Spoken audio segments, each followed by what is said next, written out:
Step 1, wake up early, gonna rise with the sun. Step 2, get some food in you. Step 3, think real hard about what you wanna be. Step 4, everybody just do your thing. Wake up, today's gonna be a good day. Wake up, today's gonna be a good day. Wake up, today's gonna be a good day. Wake up, today's gonna be a good day. Wake up, today's gonna be a good day. Wake up, today's gonna be a good day. Wake up, today's gonna be a good day. Wake up, today's gonna be a good day. Yo, set your affirmations, aspirations. I got shit to do, the aftermath of preparation. Good food, good mood, blood in circulation. One step at a time, yeah, that's how you make it. Set a goal you control and the steps you take them. I try to pick one thought, have some concentration. And if I make a mistake, it's called education. I try to do this every day, call it replication. Wake up, today's gonna be a good day. Wake up, today's gonna be a good day. Wake up, today's gonna be a good day. Wake up, today's gonna be a good day. Wake up, today's gonna be a good day. Wake up, today's gonna be a good day. Wake up, today's gonna be a good day. Wake up, today's gonna be a good day. So life ain't easy, yo, I think there's a reason though. Ups and downs, just like every different season, yo.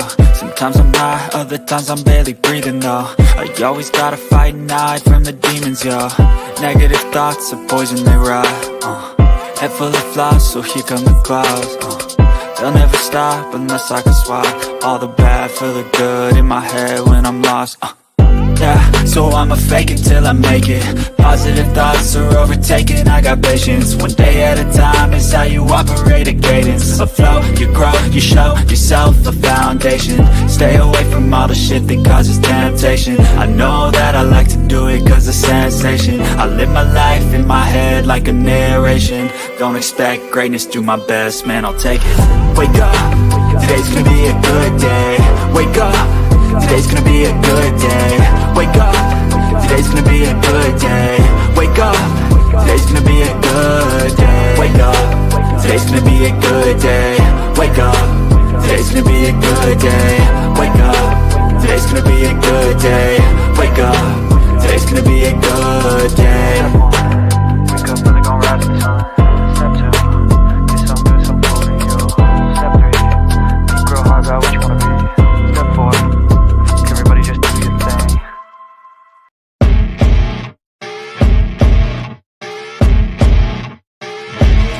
As you wake up in the morning, you want to find the latest, greatest information about criminal cases and have an intuitive conversation about the suspects associated with these cases.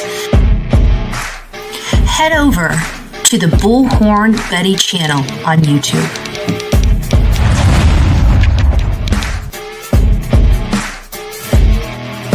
Get breaking news right here on the Bullhorn Betty channel. Welcome to the Bullhorn Betty Coffee Club. Enjoy your stay and enjoy your day.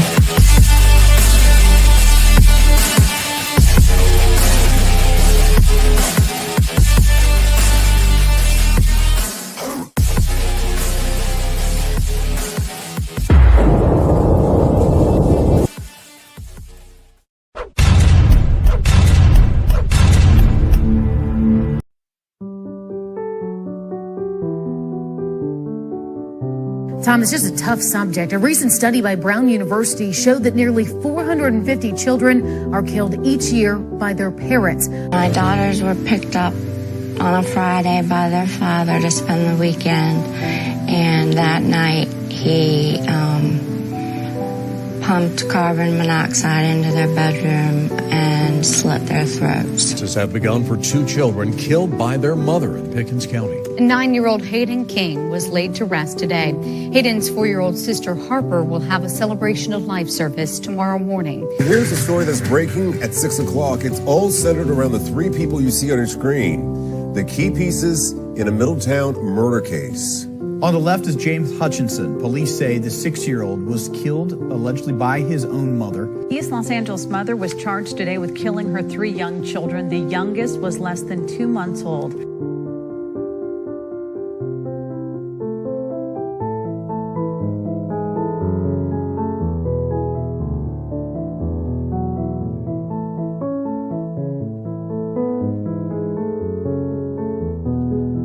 News at 6 with breaking news. Good evening to you, friends. Greg Merriweather along with Elizabeth Vow. Our top story today, that precious little 2-year-old right now. 2 people are facing charges accused of murdering little Nevaeh Allen. Investigators found the 2-year-old dead in Mississippi after several days of searching. One of those blamed in her death, the girl's mother, Lanaya Cardwell.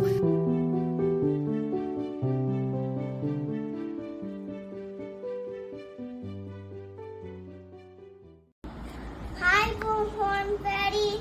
Thank you for my shirt. Welcome to the Bullhorn Betty Kids Club.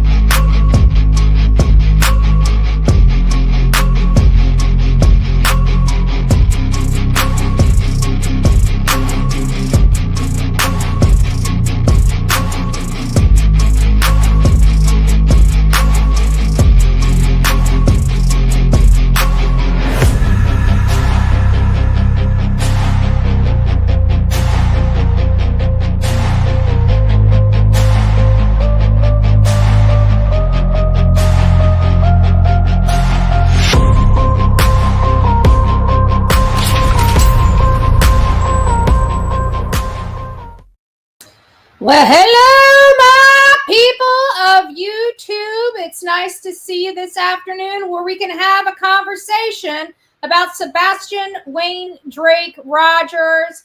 I hope everybody is doing well this Saturday afternoon. I'm Bullhorn Betty. I cover true crime. I hope as you're coming in, you're hitting that thumbs up button. We have a few things to go over before we get into the meat and potatoes of our show. We are going back to traditional show style. We'll be reading The Language of Letting Go, which I'm sure is fitting based upon this morning's show. We are also learning right now that our beautiful mod, Sonia, lost her sister. And it's a little hard, but she's lost her sister to cancer. And I just hope everybody can put some prayer hands in the chat for Sonia. She is a beloved family member. She has been out there searching for me. She finds a way to brighten everybody's life and heart. And I'm going to read something because I just got this shirt, which you guys know about, right? And Sonia made it for me and sent it to me. And I'm very appreciative. Well, in there comes a package of papers that we always get, and it comes with, the care for your shirt. It comes with different cards on people that are missing, such as Holland Snap, Layla Santinello, and of course our beautiful boy Sebastian Wayne Drake Rogers. Well, also in this package is this little book right here, and it has different stories in it. This one is one that I haven't seen. It might have came in something else, but I usually have an opportunity to read it. But in Sonia's honor, I hope you guys allow me to bend your ear before we start on the show. I just found this out right before the show started. Oh, thank you, Sort of Morta. God bless you. If you received your gifted Bullhorn Betty membership, don't forget to tell Sort of Morta thank you so much. So I thought in her honor we would read the book that she sticks in this package for everyone, and it is super sweet. The boy was out of breath when he rushed through the door of the animal shelter. "Ralph!" he cried. "Is my dog here?" He started chasing after something, and when we were taking a walk, and I couldn't keep up with him. The manager offered to show the young man and his dad through the area where the dogs were kept, and the boy anxiously looked into every cage until at last his heart leaped with joy and he yelled, "Here's Ralph! He's alive!" The manager explained that a fee would have to be paid before Ralph was allowed to go home. The boy has been working very hard, saved money for something that he wanted to buy. But because Ralph was his responsibility and because he loved him so much, he gladly went home and emptied his bank. The boy returned to the shelter and carefully put his money on the counter. "Here it is, ma'am, every penny." Before long, the paper was ordered The paperwork was ordered and Ralph was free.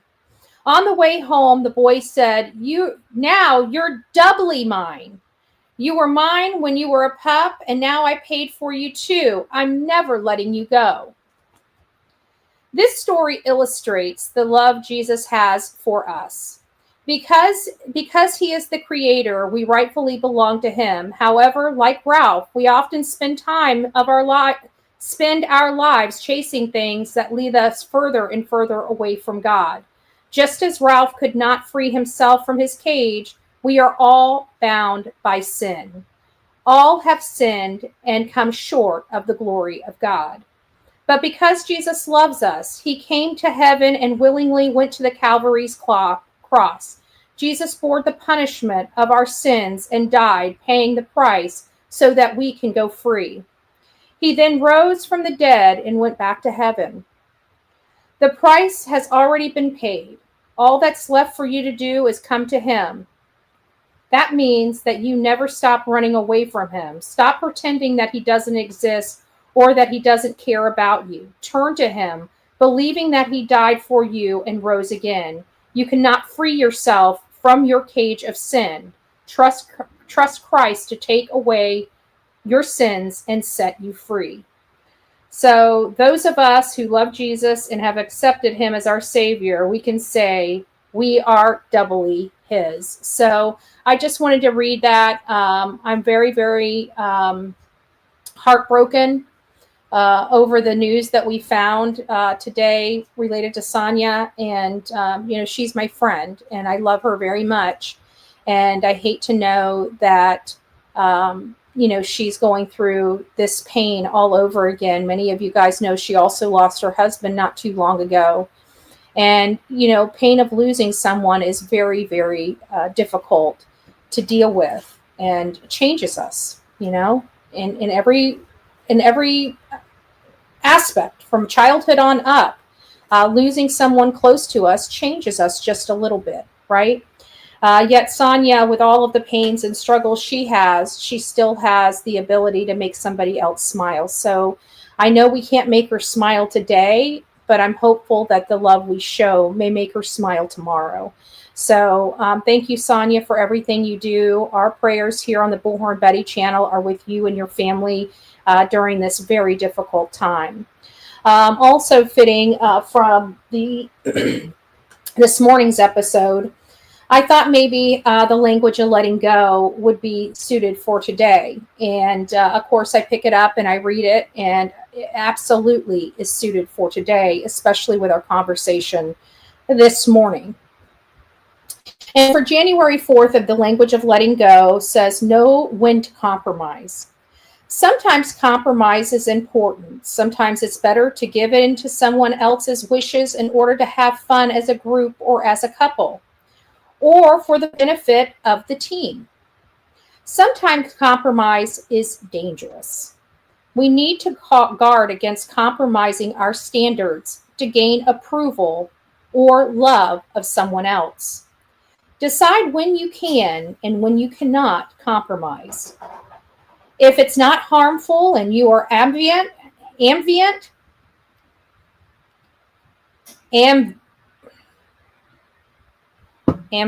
I don't know why I can't say that word for some reason. If it's not harmful and you are ambivalent about a decision, then compromise. If it could lead to breaking your values, compromise is no good.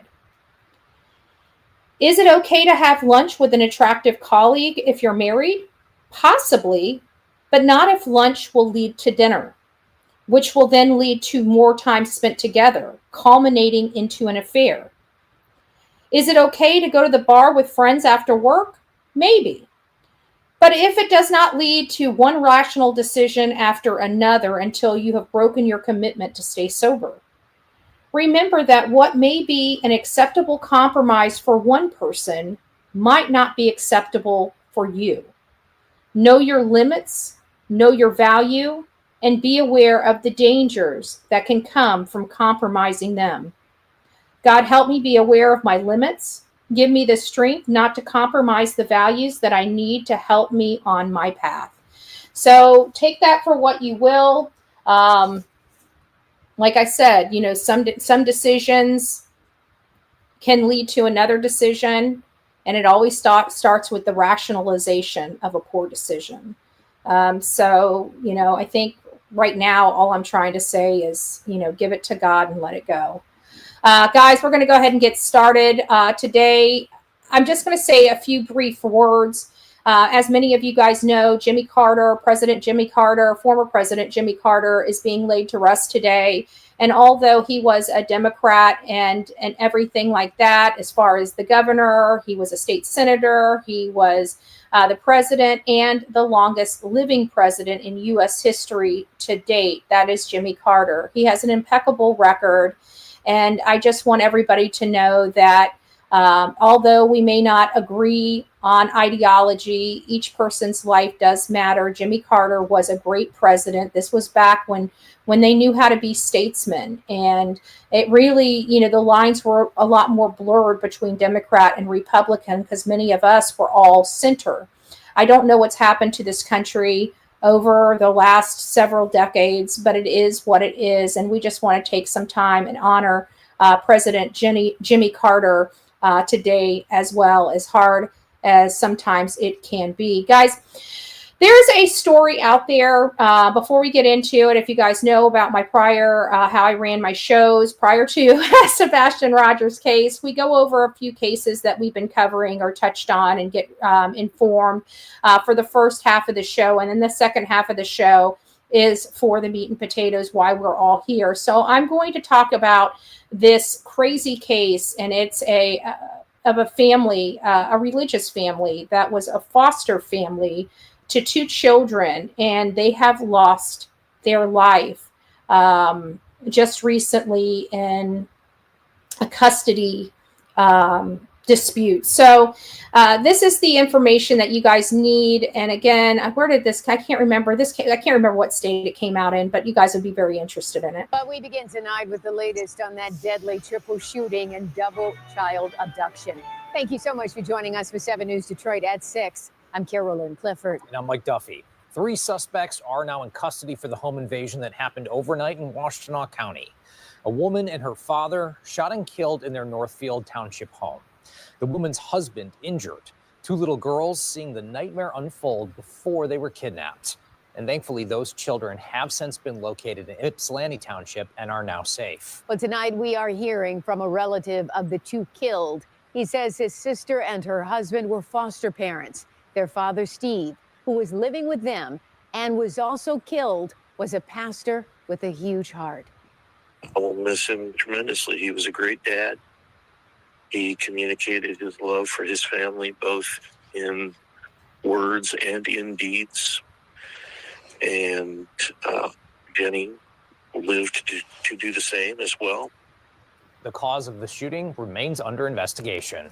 Now, this incident shocking many Metro Detroit. I have a funny feeling it had to do with the parents, the biological parents of these 2 foster children. Detroiters, especially the Ypsilanti Township neighbors who witnessed the dramatic moments when the suspects were taken into custody and the kidnapped girls were rescued. One of those girls believed to be the daughter of the victims, and the other little girl, a child that they were fostering, a biological child that belonged to one of the suspects.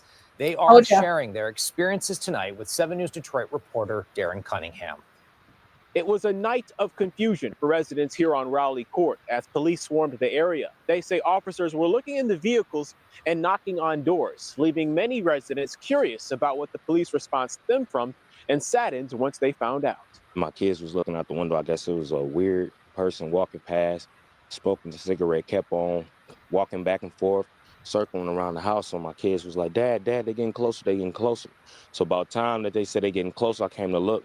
They must have ran or something, but it was cop cars surrounding the whole area right here. Wednesday evening, Rowley Court residents say police lights lit up the neighborhood, drawing them to their windows. It was pretty intense. Kim Cook says she had her husband turn on a police scanner to find out what was going on. Metro East with a BOL in relation to the shooting just occurred in Northfield Township. We are pinging the male victim's phone that is believed to be taken by the suspects.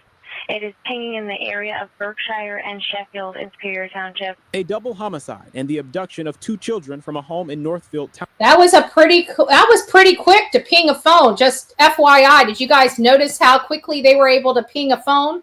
I just want to put that in perspective. That's how easy it is to trace each and every one of us with a click of a mouse. She was on the phone and she was telling him in real time where the ping came from. That is short of amazing. Township led police to Ypsilanti Township, about 20 miles away. Can we try and get pictures or descriptions of the children that were taken? Police approached a parked vehicle and arrested several people inside, 2 men and 1 woman. The suspects in the car, yep. So, and then they got the child out, and there was 2 dogs, and then they escorted them over here to the police car. But we're told officers continue to look into other vehicles, trying to locate the other child. That led them here to the 1200 block of Lexington Parkway, a half-mile away. What are the suspect's connections to the children? No, at least that the female suspect had a parental relationship with one of the children. I spoke with several members of the Washtenaw County Sheriff's Office. They say after the arrest and recovery of the first child, officers found the second child safe and sound at the Lexington location. We stopped by that house. A young man came to the door and closed the door when I asked about the incident. It is, extremely impressive that our deputies were able to locate and get the subjects into custody to prevent any further tragedy. In Ypsilanti Township, Darren Cunningham, 7 News Detroit. We never heard about that case, so I thought I'd bring that up to you guys. This is another case that's out. This is she's not from here. They relocated here from a different country, and she is 6 weeks pregnant and now missing. This is Jacqueline Perez. She's a 21-year-old pregnant woman that recently moved to Washington State and has disappeared under suspicious circumstances. She came here with her husband.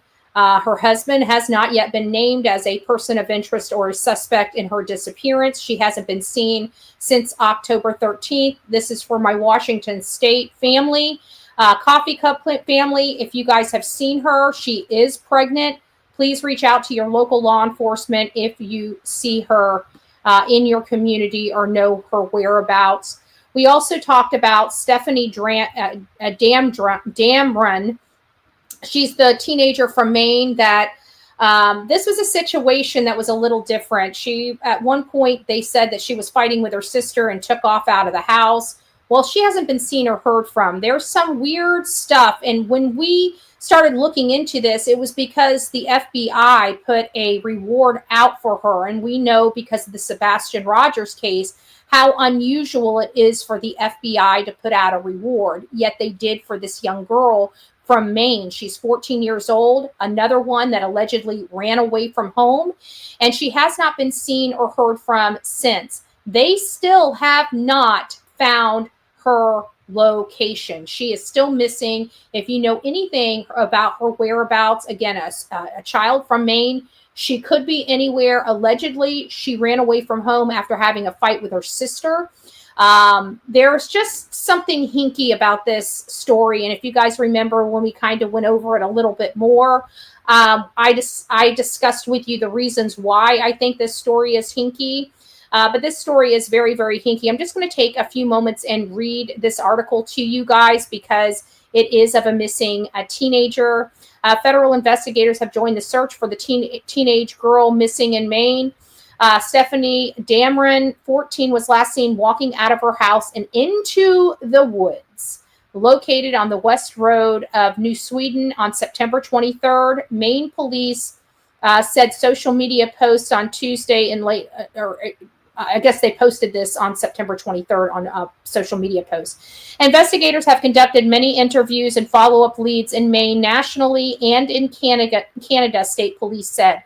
The Maine State Police Major Crimes Unit North and Computer Crimes Unit are investigating in collaboration with FBI's Child Abduction CARD, right? Child Abduction Rapid Deployment Team to help find the girl.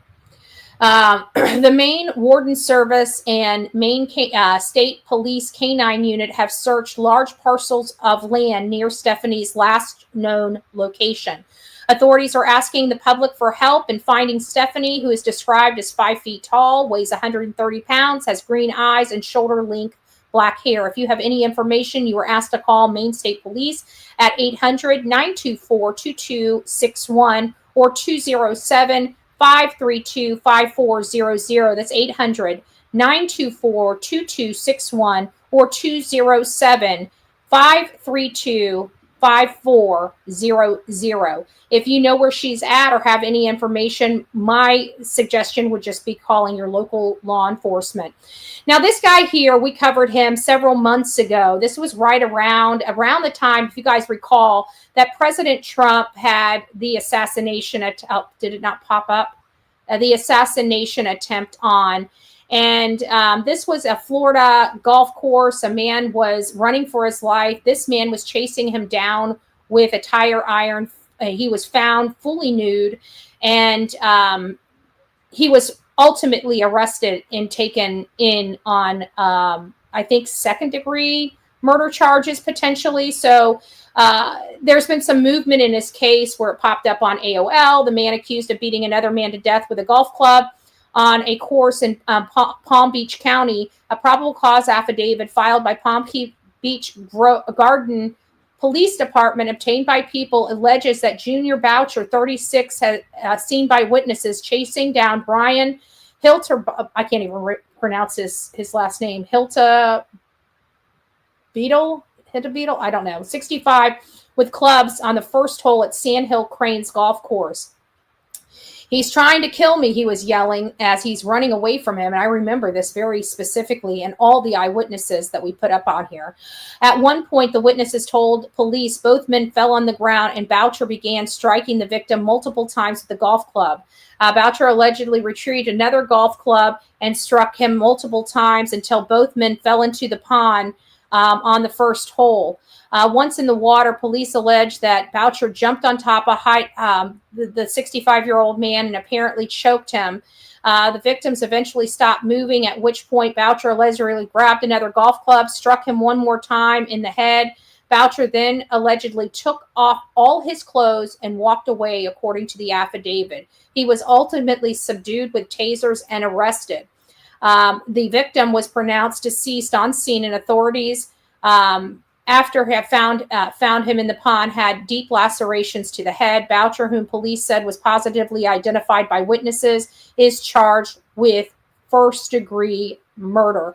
I don't know, and this is the issue that this case has, and it's a crazy issue because this man, nobody knows why he was attacking the 65-year-old man. Apparently, they have no ties whatsoever to one another.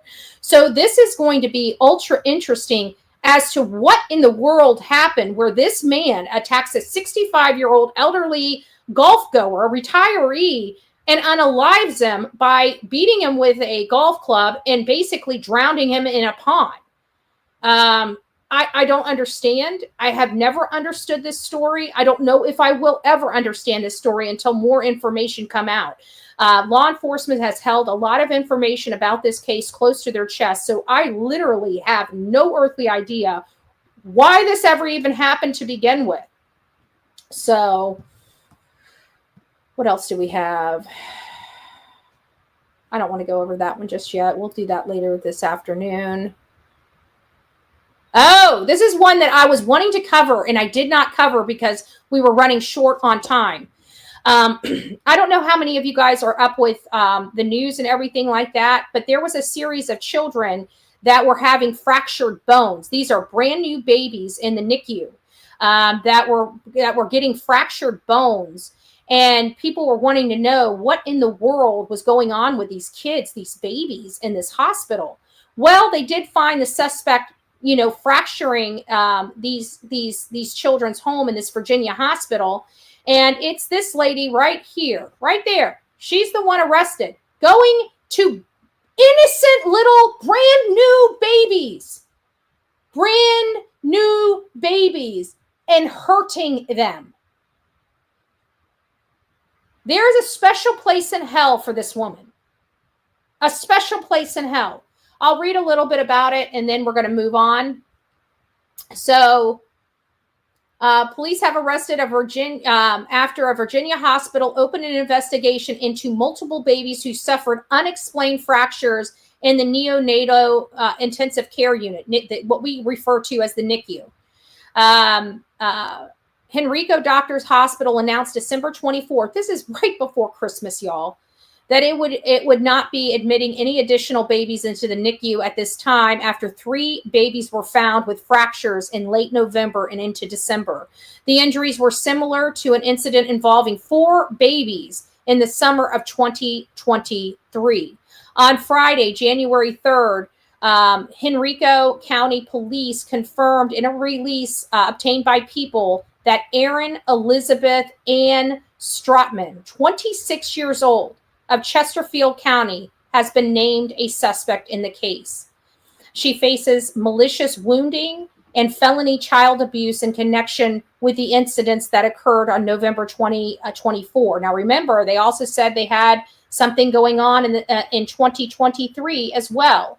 So I'm interested if she's going to ultimately be charged in the 2023 incidents as well. The investigation continues to note that police are reviewing dozens of video from inside the NICU. As previously mentioned, detectives are re-examining the 2023 and 2024 cases as part of a broader investigation. And she's 26 years old. How many other hospitals has she been in? How many of her patients in her care has something happened to? I feel like this is a Munchausen type of situation here, or something to that effect. Definitely a lady that has some substantial problems in her personal life that needs to be addressed. But again, I just want to go over a couple of cases that we would otherwise be missing in this situation. Now, there is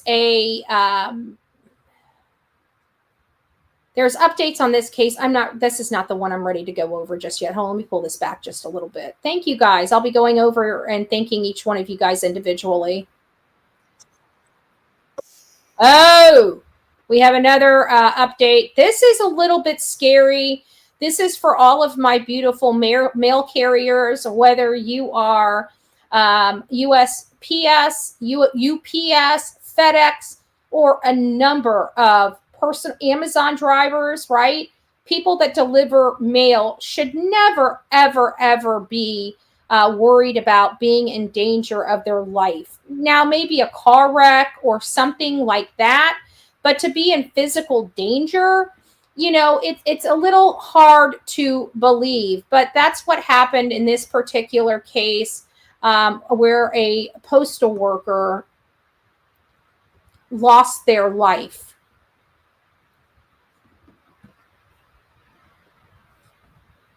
Manhattan prosecutors are now charging a woman with murder after police say a dispute escalated with her stabbing a postal worker several times inside a bodega in Harlem. And they say that this was all over a sandwich. It's a sandwich. I apparently didn't read that or didn't watch this. I only read the article. At the bodega who saw the whole thing happen.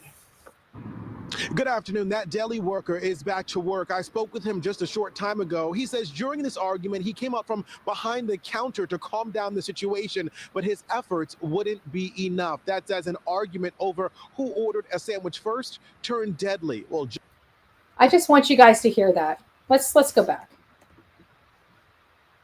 Came up from behind the counter to calm down the situation, but his efforts wouldn't be enough. That's as an argument over who ordered a sandwich first turned deadly. Well, I have no words, y'all. I literally have no words. Okay? A sandwich. This person was on their lunch break and gets stabbed to death over a freaking sandwich. There is something going on in this country, and the hostility, the hate, and the anger has got to start coming down at some point.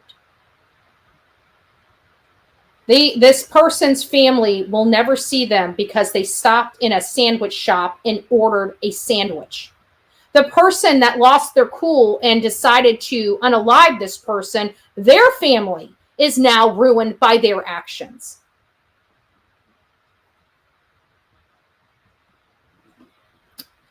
All right. So lastly, before we get into some updates on on Luigi, the CEO person, Murdaugh, and Brian Koberger. We have 3 more before we get into Sebastian Wayne Drake Rogers.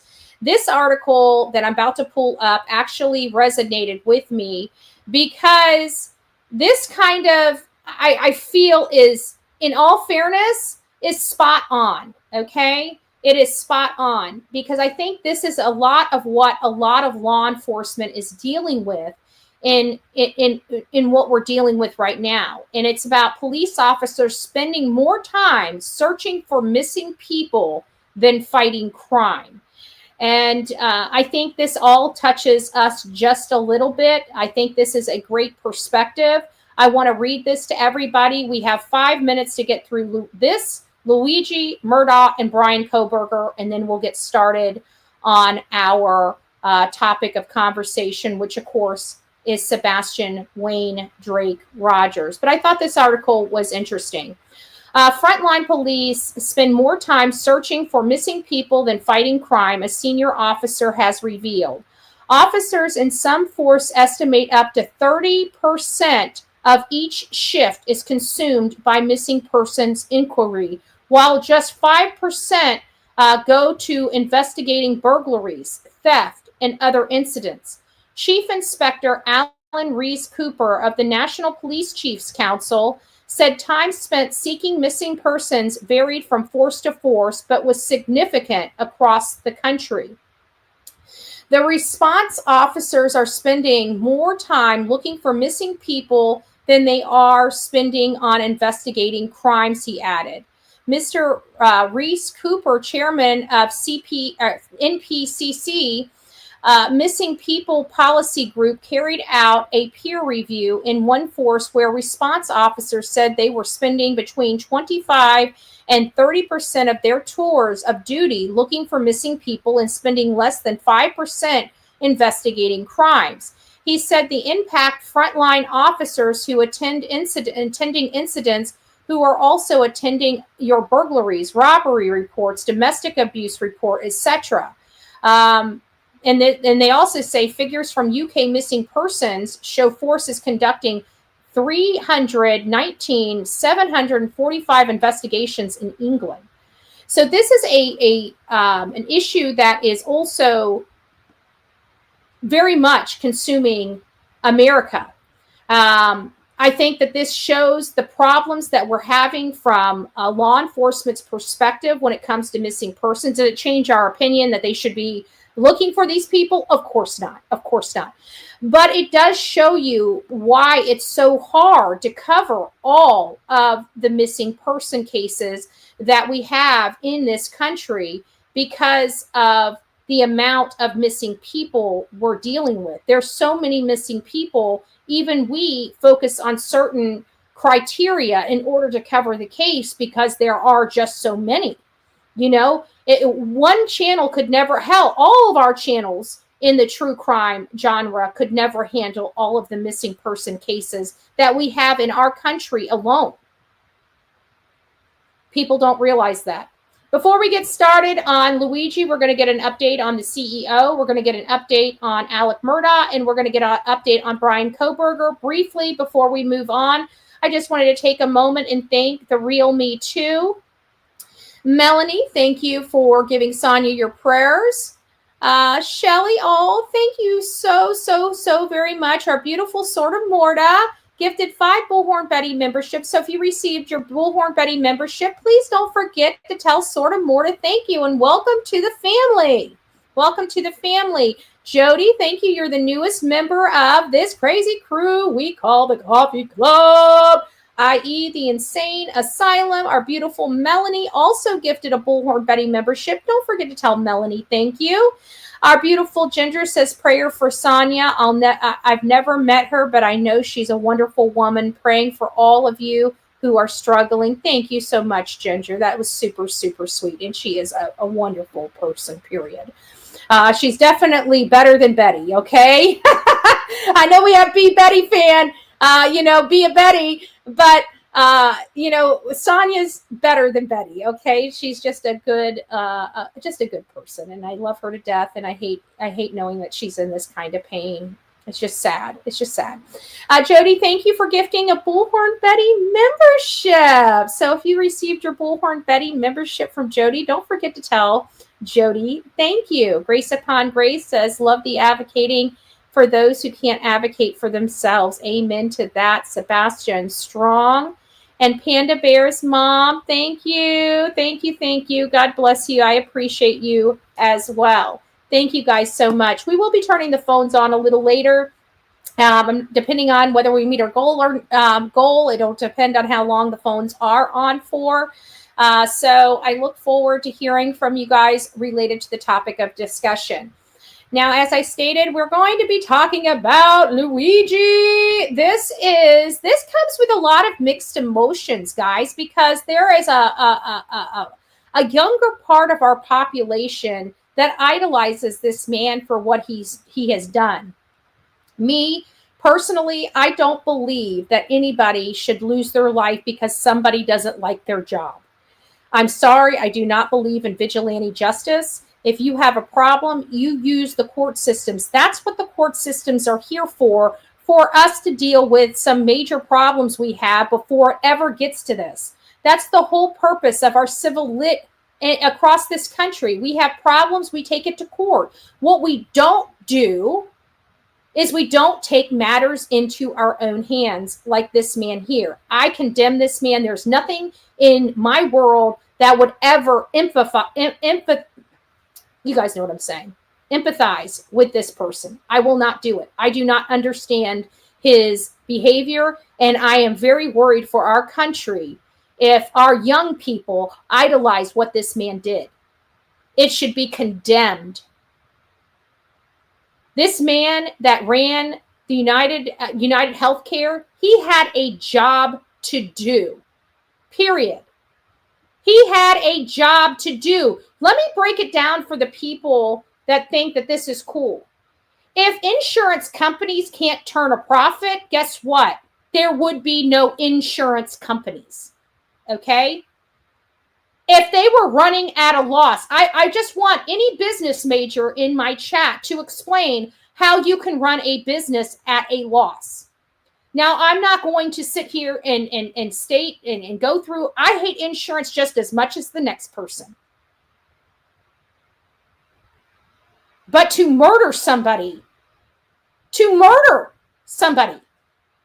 be a murderer,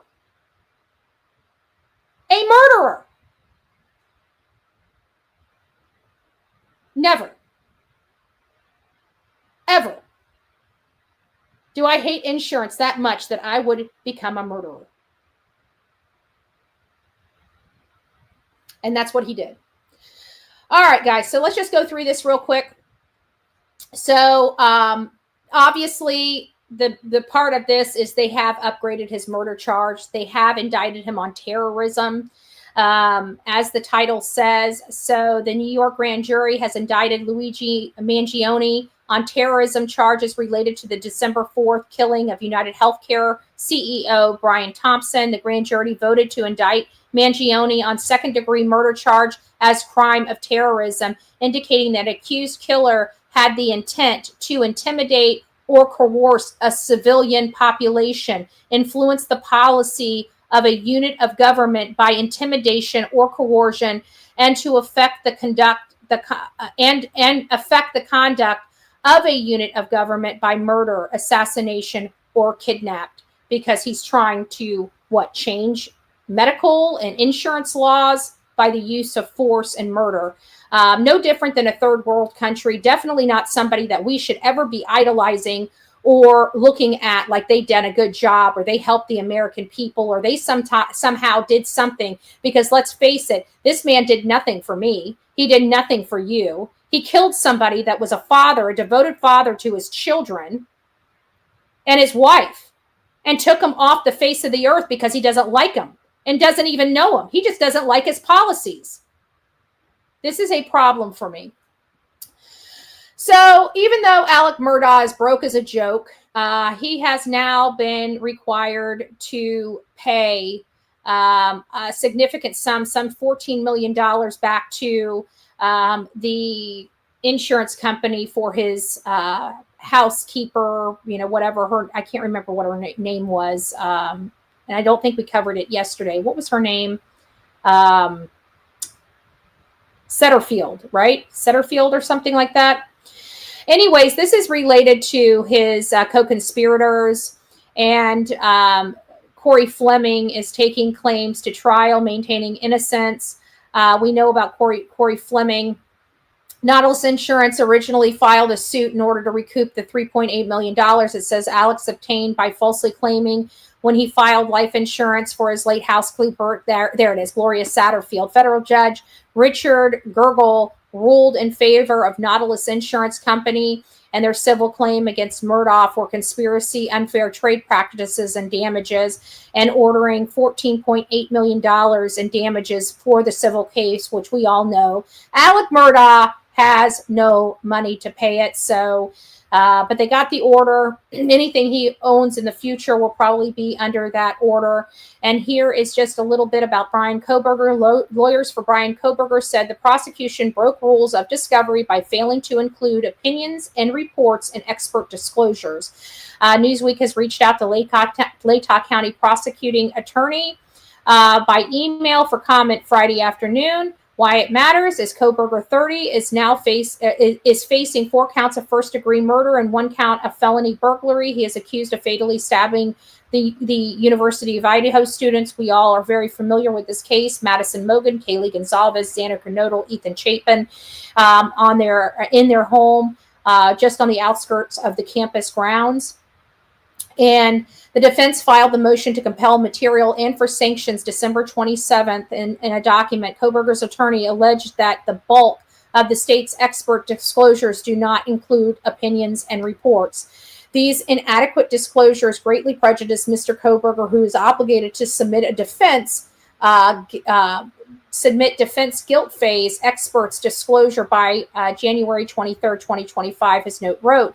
The defense is asking the judge to exclude the experts or issue an order compelling full disclosure and extending the January 23rd deadline. Now, when we were talking about this case before we moved on to other cases and started watching this by the wayside, we learned that Bryan Kohberger's attorney has been trying very hard to get a lot of stuff thrown out of the courts.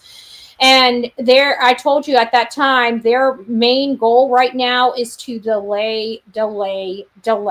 Okay.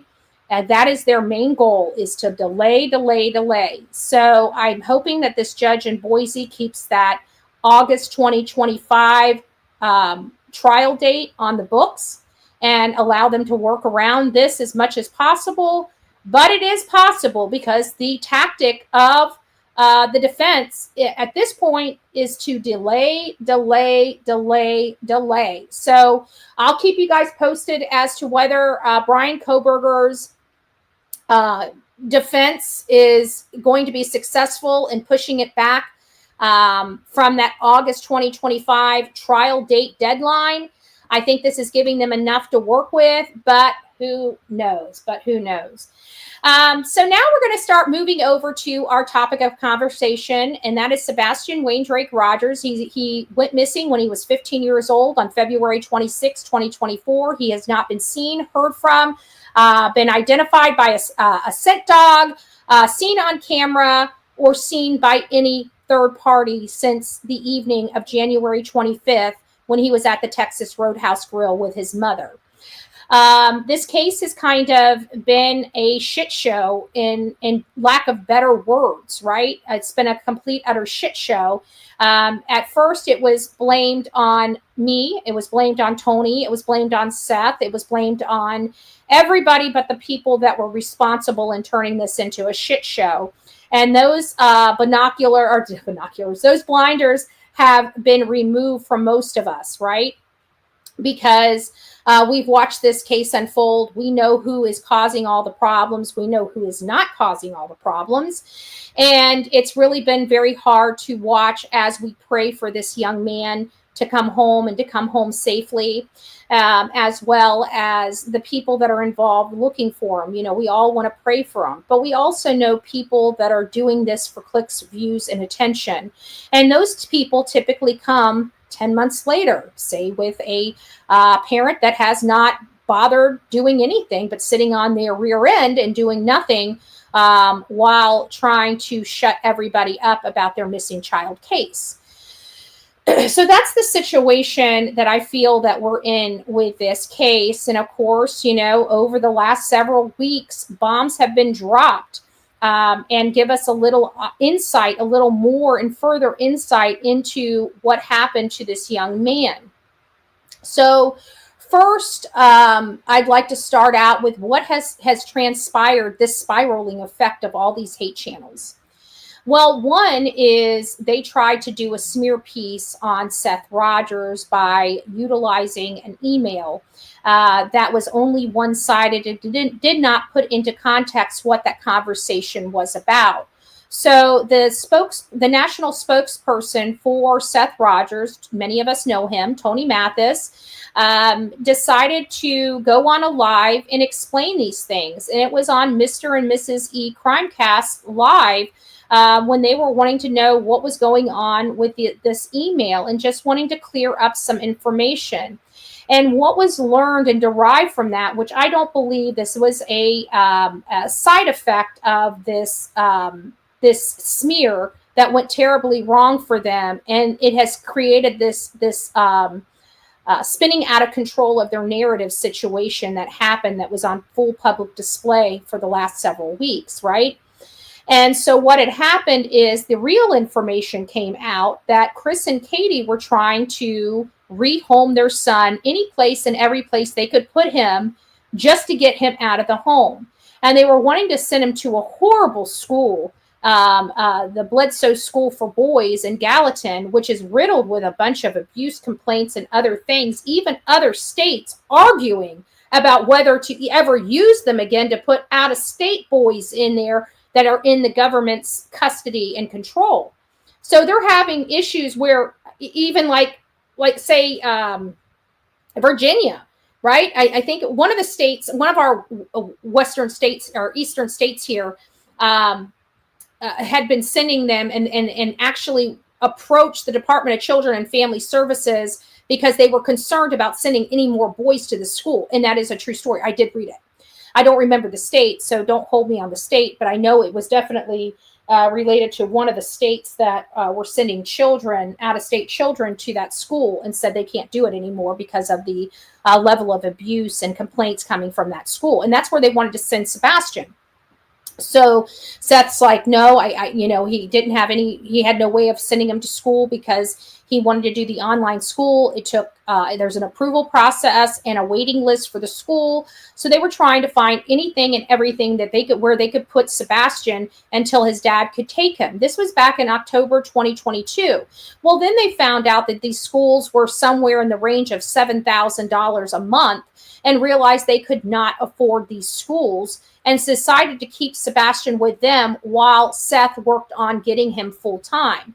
That was reinitiated back in October of 2023, a year later, and that's the first time we had heard about it was the 2023, he's going to be going to his dad's.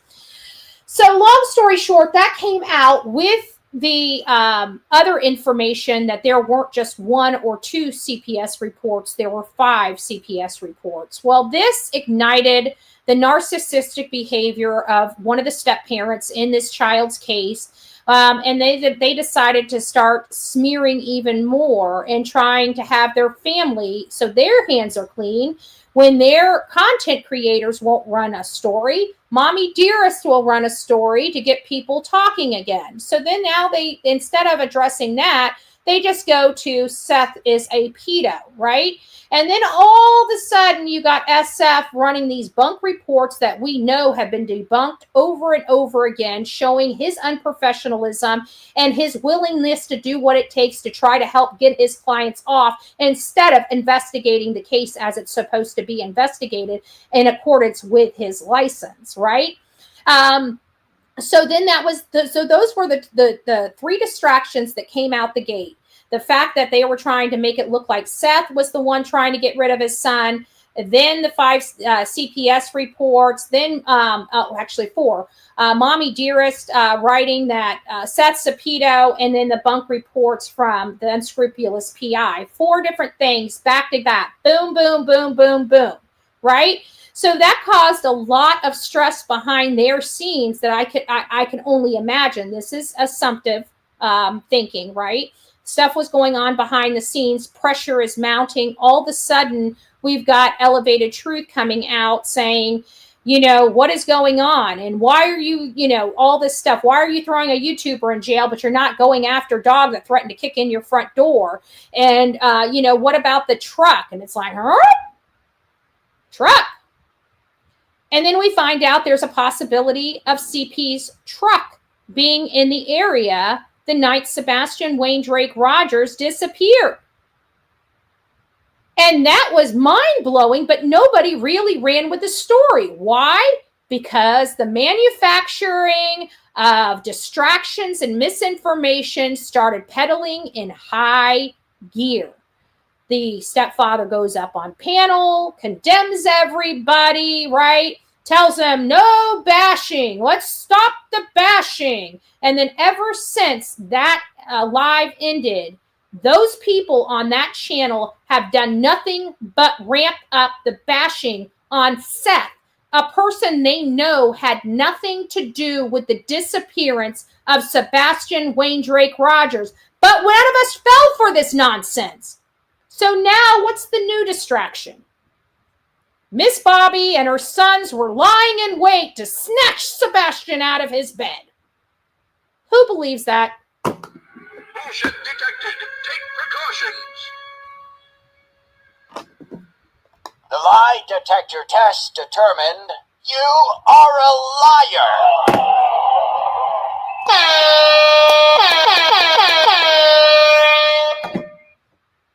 Shut up. Just saying. Just saying.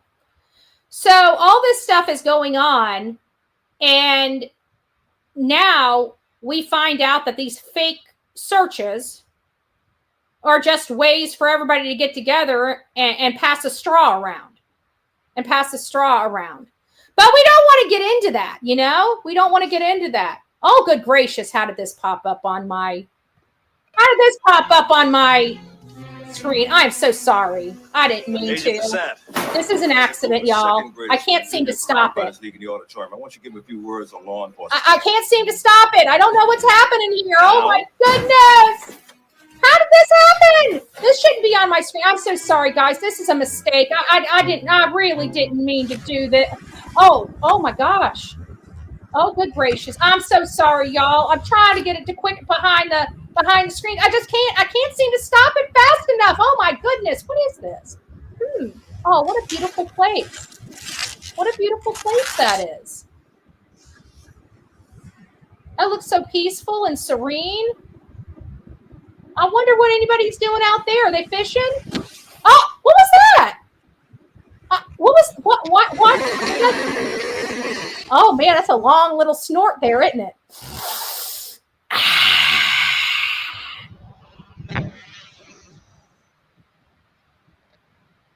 What? There's no snort. Why does he need a dollar bill? I don't understand. It almost sounds like he's blowing his nose in the slow-mo, but I bet you he's not. And you know what it said up at the top? I got to be honest. Look at the top of your screen. Corrupt with Steven. I'm sorry. I'm sorry. I'm trying to get it to quit. It's Nick's thingy. It just won't. It won't. I keep pushing it. It just ain't stopping. Sounds like he's a pro, doesn't it? Looks like he's done this before. I don't know.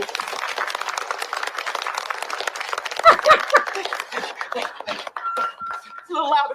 Clapping's a little loud. Yes, question. You have a question? You don't have a question? You do. So, you got a question?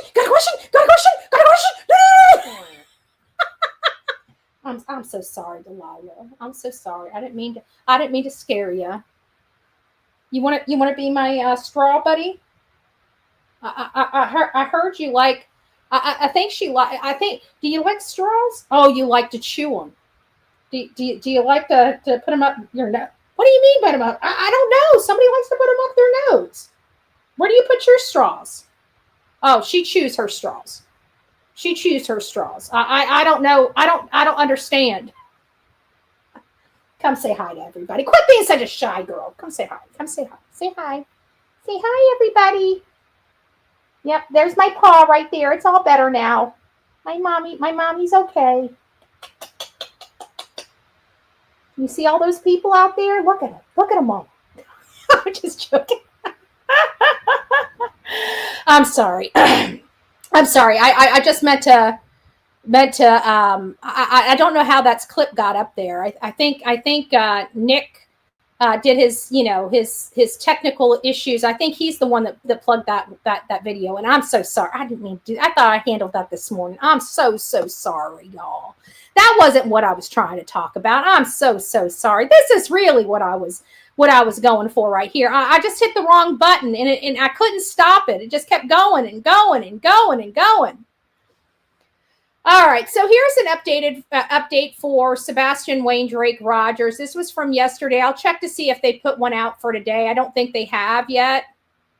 But this was pretty interesting ourselves because if you guys remember, back when this case was going on, we heard little bits of the possibility of that home being up for sale. And remember, we heard it was going to be up for sale at the end of June, maybe beginning of July. And I told everybody, let's not make a big deal out of this. Let's wait to see if it's sold. It could just be a rumor. I mean, we're going to know if it's going to be, if they're going to try to sell it, right? We will know. I mean, they can't just sell it without the whole world knowing about it. I mean, it's all public record. So I told everybody to calm down until we got some more information. And of course, it went by the wayside because June came around, the end of June came around, the beginning of July came around. We had the 4th of July. Bullhorn Betty went to jail. Just normal stuff. Normal stuff. But one thing that we didn't see is the sale of a property, right? The sale of a property. Well, now we're learning by At Night that it is possible that there may be some behind the scenes work on that where we were actually right. They were planning on selling their home shortly after Sebastian disappeared. They just waited a little while because of the stigma from it. And it sounds to me like it's possible that now they're making the move. Who makes a move when their child hasn't even been gone for a year? Like, my mind's blown. My mind is absolutely blown, if true, right? I always trust the work that At Night Intelligence Agency is doing. But they are, they're receiving these things from sources themselves. And the sources, there's potential for sources being inaccurate or wrong slightly. So with that being said, I mean, this looks like it's true because they're talking about termination of certain services inside their home. Who would terminate certain services inside their home when they're scared of Big Bad Betty, right? Creeping from Florida, right? In my my go-go gadget, power pack, jet pack. You never know when Betty's going to be there. Oh, good gracious. Whatever. Satire, right? But that's what we're dealing with here. So let's go ahead and read that, get up to snuff on what is being said here. So as January 3rd, 2025, At Night Private Intelligence has identified new developments pertaining to the Proudfoot residence, which remains a central focus of our investigation into the disappearance of Sebastian Wayne Drake Rogers. Key updates. Here it is, guys. We need a drum one, but we'll do this. We got the pay attention because we're hearing that it is true. Proudfoot's resident for sale At Night has learned that the Proudfoot home is currently undergoing preparations for sale.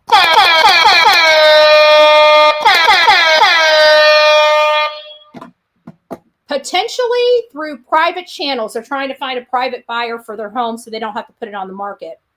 The termination of Brink's home security, it has been confirmed. So this is where this is confirmed.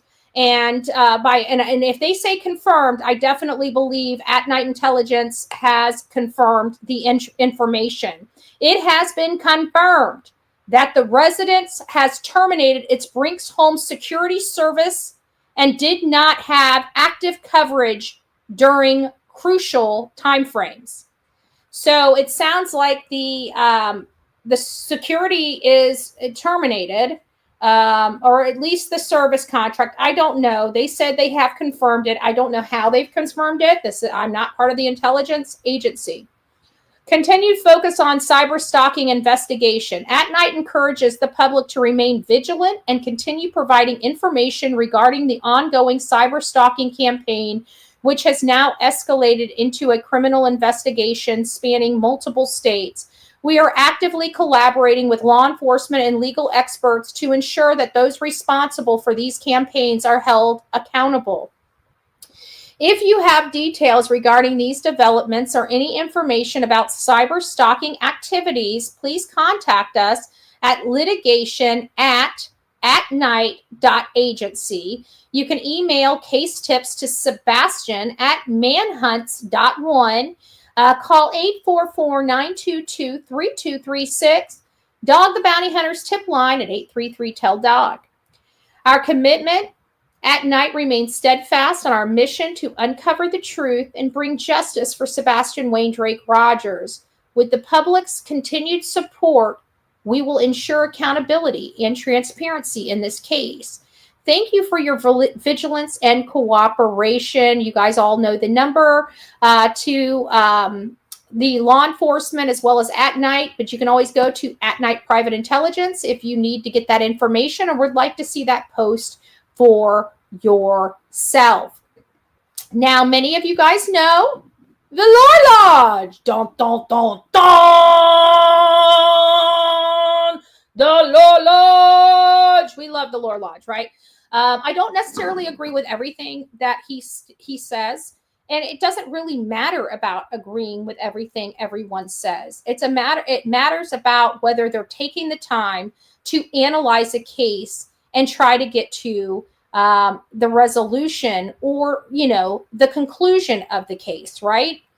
The Lore Lodge, when I'm just in awe, when I see the Lore Lodge do his thing, when I see, I don't even know the kid's name, but when I see how passionate he is, how dedicated he is, how well he, puts everything in order and how he articulates what he's trying to say out of his mouth for the world and, just his mannerism, his body, I just like him. Even if I absolutely 100% disagreed with his entire story or his analysis of it, I still think I'd like the guy, right? Because at the end of the day, he seems like he gives a crap, right? That's really my own requirement, right?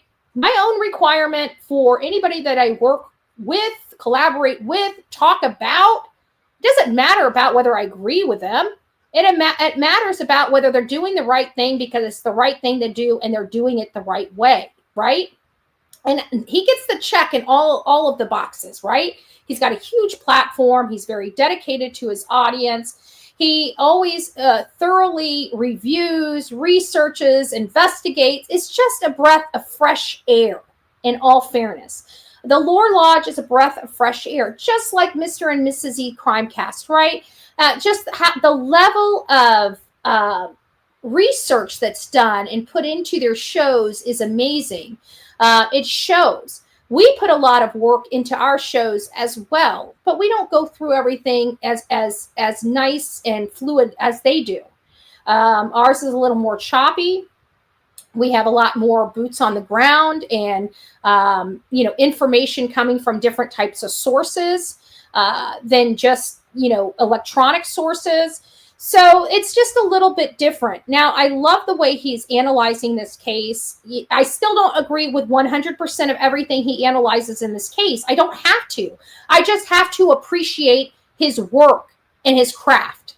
And I do. And I absolutely respect it. So without further ado, we're only going to take the first half, not even the first half. He had like a 4-hour live. I have to be honest with you. I sat here and watched the whole thing. I had nothing better to do.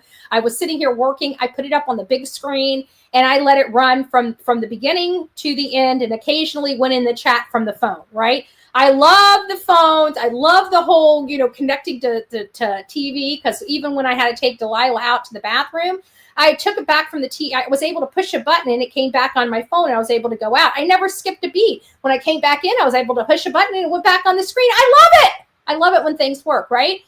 So I got to see the whole thing, and he went over a lot because I didn't get the chance to sit down and watch all 3 episodes. When he did this way, I was able to. Not like I would ever commit this much time to just any show, but I was already invested after his update. So it's like, what the heck, right?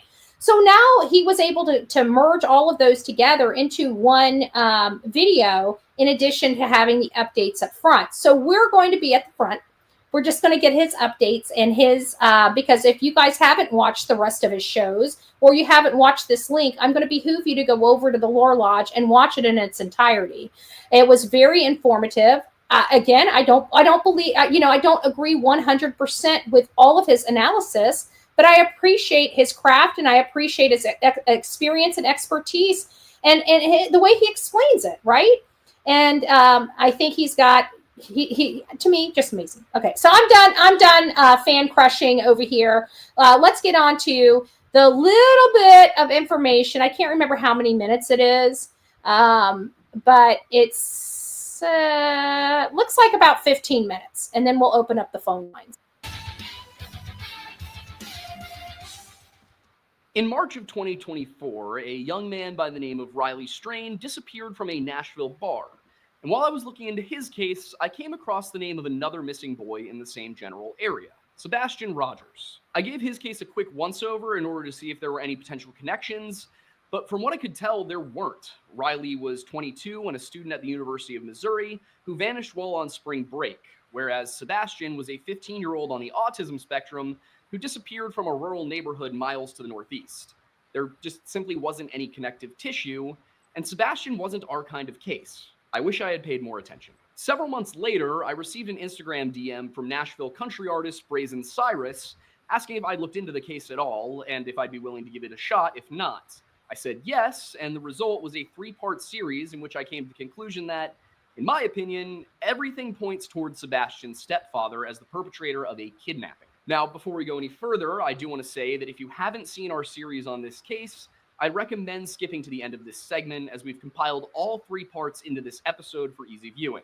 I'll briefly summarize some of the main points right now, but that's what I was talking about, because he's going to be summarizing his main points at the very beginning, and the rest of it is all 3 of those episodes. So like I said, if you guys would like to watch this thing in its entirety, hold on, let me back this up.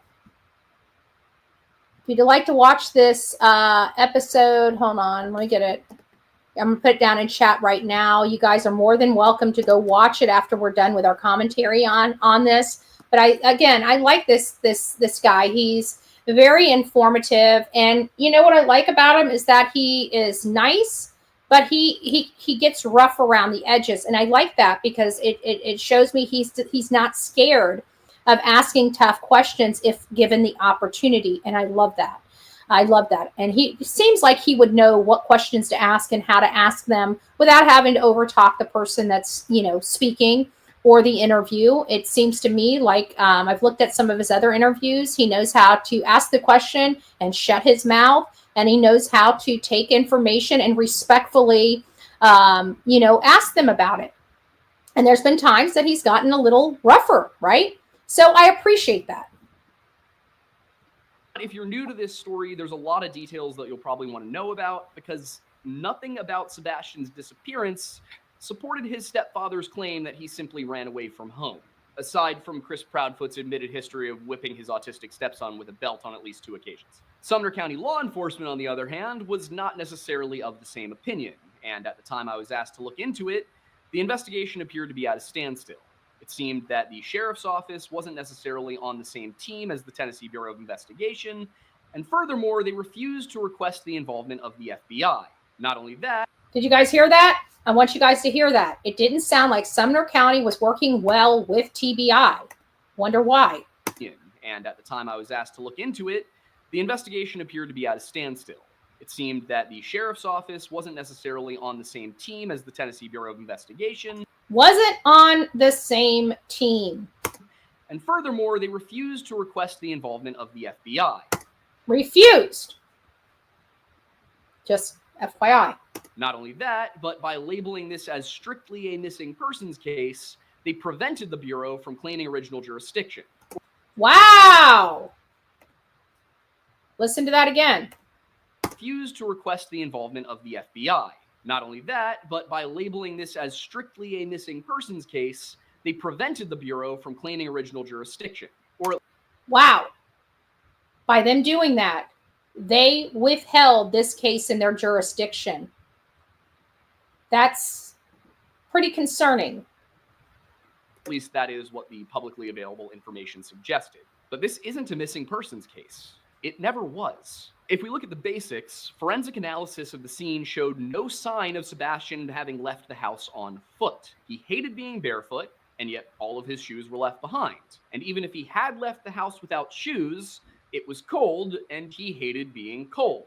Now, if you're not familiar with autism, and particularly autism in children, that might not seem like a very big detail. But if you are, and I have a little brother on the spectrum, kids on the spectrum will often be very rigid about certain things. Certain food types, textures, and texture and temperature are definitely two of the big ones. In this situation, we know that Sebastian didn't like the texture of being barefoot, and he didn't like the temperature of being cold. Doesn't seem very likely that he'd just walk out into it. But even if he had left the house barefoot in the cold, scent dogs found no trace of his steps anywhere on the dew-laden grass, which should have been thick with it. And even if he had left his house barefoot in the cold and somehow not left a scent trail for the dogs arriving just hours after he would have run off, not a single camera in the neighborhood, of which there were many, caught a glimpse of him. And that Bullshit level, DEFCON 5.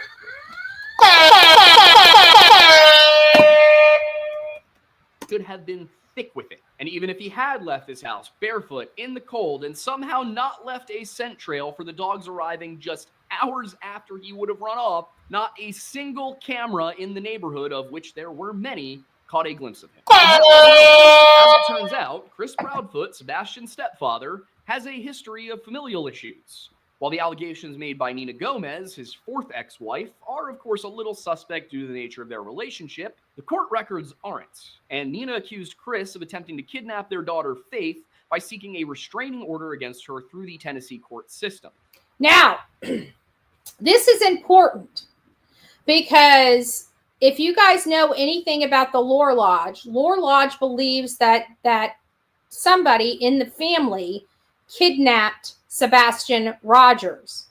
And he's emphasizing basically that Chris has done this before. Think about it. His belief, his theory is that this was a familial abduction. Right? And so now he's setting up the talking points because Chris has done this previously. Listen to the words that he's using.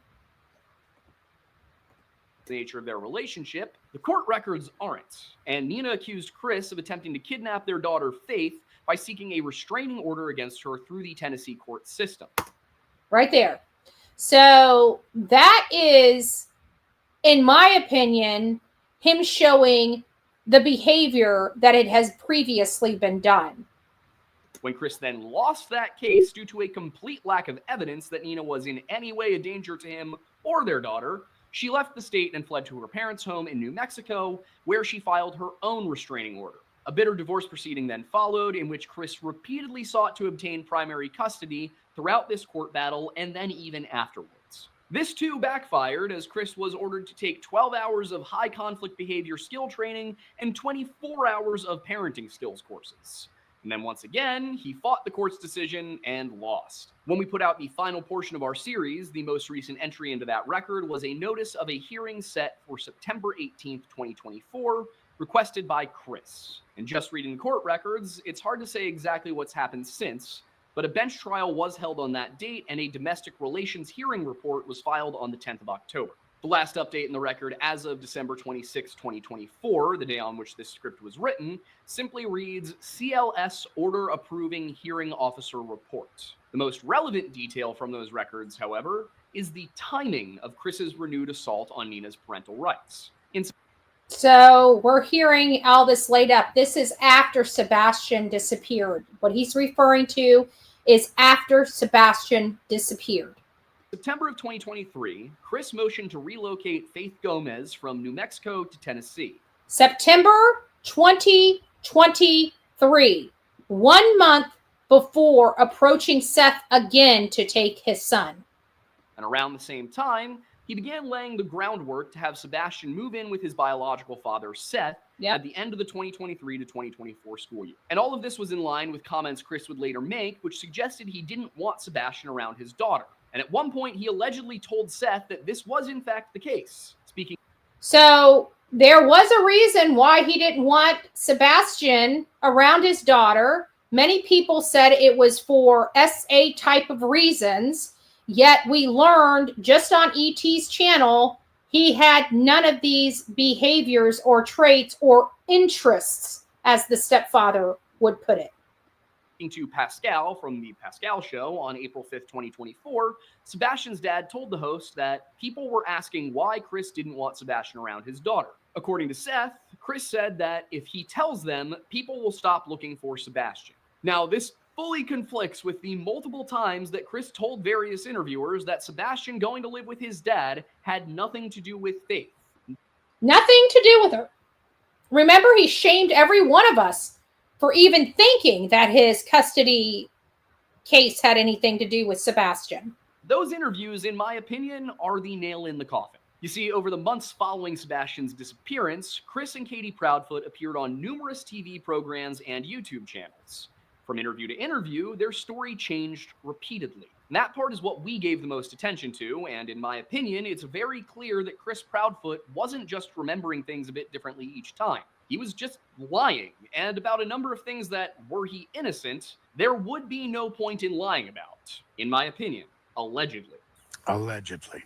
So, taken together with the lack of any evidence that Sebastian had actually run away, and Chris's adjudicated history of parental issues, it's hard to understand why this wasn't being looked at the same way that everyone looks at the JonBenet Ramsey case. To me, only one answer seemed plausible. I agree with you, Chris Lisa. Proudfoot had friends in the Sumner County Sheriff's Office. So, during my research, I called the office to ask some questions, one of which was, does Chris Proudfoot have any friends in the Sheriff's Department? And the answer I was given via email was that he wasn't friends with the sheriff. That is not what I asked. Followed up that email with another question, asking if the department had, as Chris claimed, told them that he was cleared, and there was no response. So, out of an abundance of caution, I refrained from sharing my documents with them, instead sending them along to the TBI and the FBI. And I wrote to both, informing them of my findings, and providing all of the materials I'd compiled in the course of my research. We published part 3 on August 2nd. So you notice what he did? He did his research, he did his reports, he shared his findings with both TBI and the FBI before he made videos. Wow. That is a breath of fresh air. 2024, and hoped that the added attention, the structured hypothesis within the episode, and this dossier sent to the authorities would lead to something. Now, I can't say for certain that it had anything to do with our work, but on the 26th of August, something did finally happen. The FBI put out a $50,000 reward for information leading to the location and return of Sebastian Rogers, or to the arrest and conviction of those responsible for his disappearance. What the Sumner County Sheriff's Department had inexplicably insisted was nothing but a missing persons case was finally recategorized as what it should have been all along, a kidnapping. Now, when I had reached out... I don't think it's classified as a kidnapping either. I think this is classified as a criminal investigation, and I truly, as unfortunate as it is, I'll leave that alone. To the FBI and TBI at the end of July, I'd suggested that they obtain search warrants for the homes of Christopher's family, especially those involved in his attempted legal abduction of Faith several years earlier. So if that step has not yet been taken, I do think that it should be, as if Sebastian remains alive, it is my opinion that he is most likely in their care. But so I wonder, he brought up something that I didn't realize. He had made the suggestion, I didn't even hear this last night, he had made the suggestion for them to do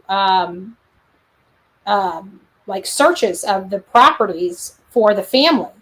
Could that have been what set Maddie off?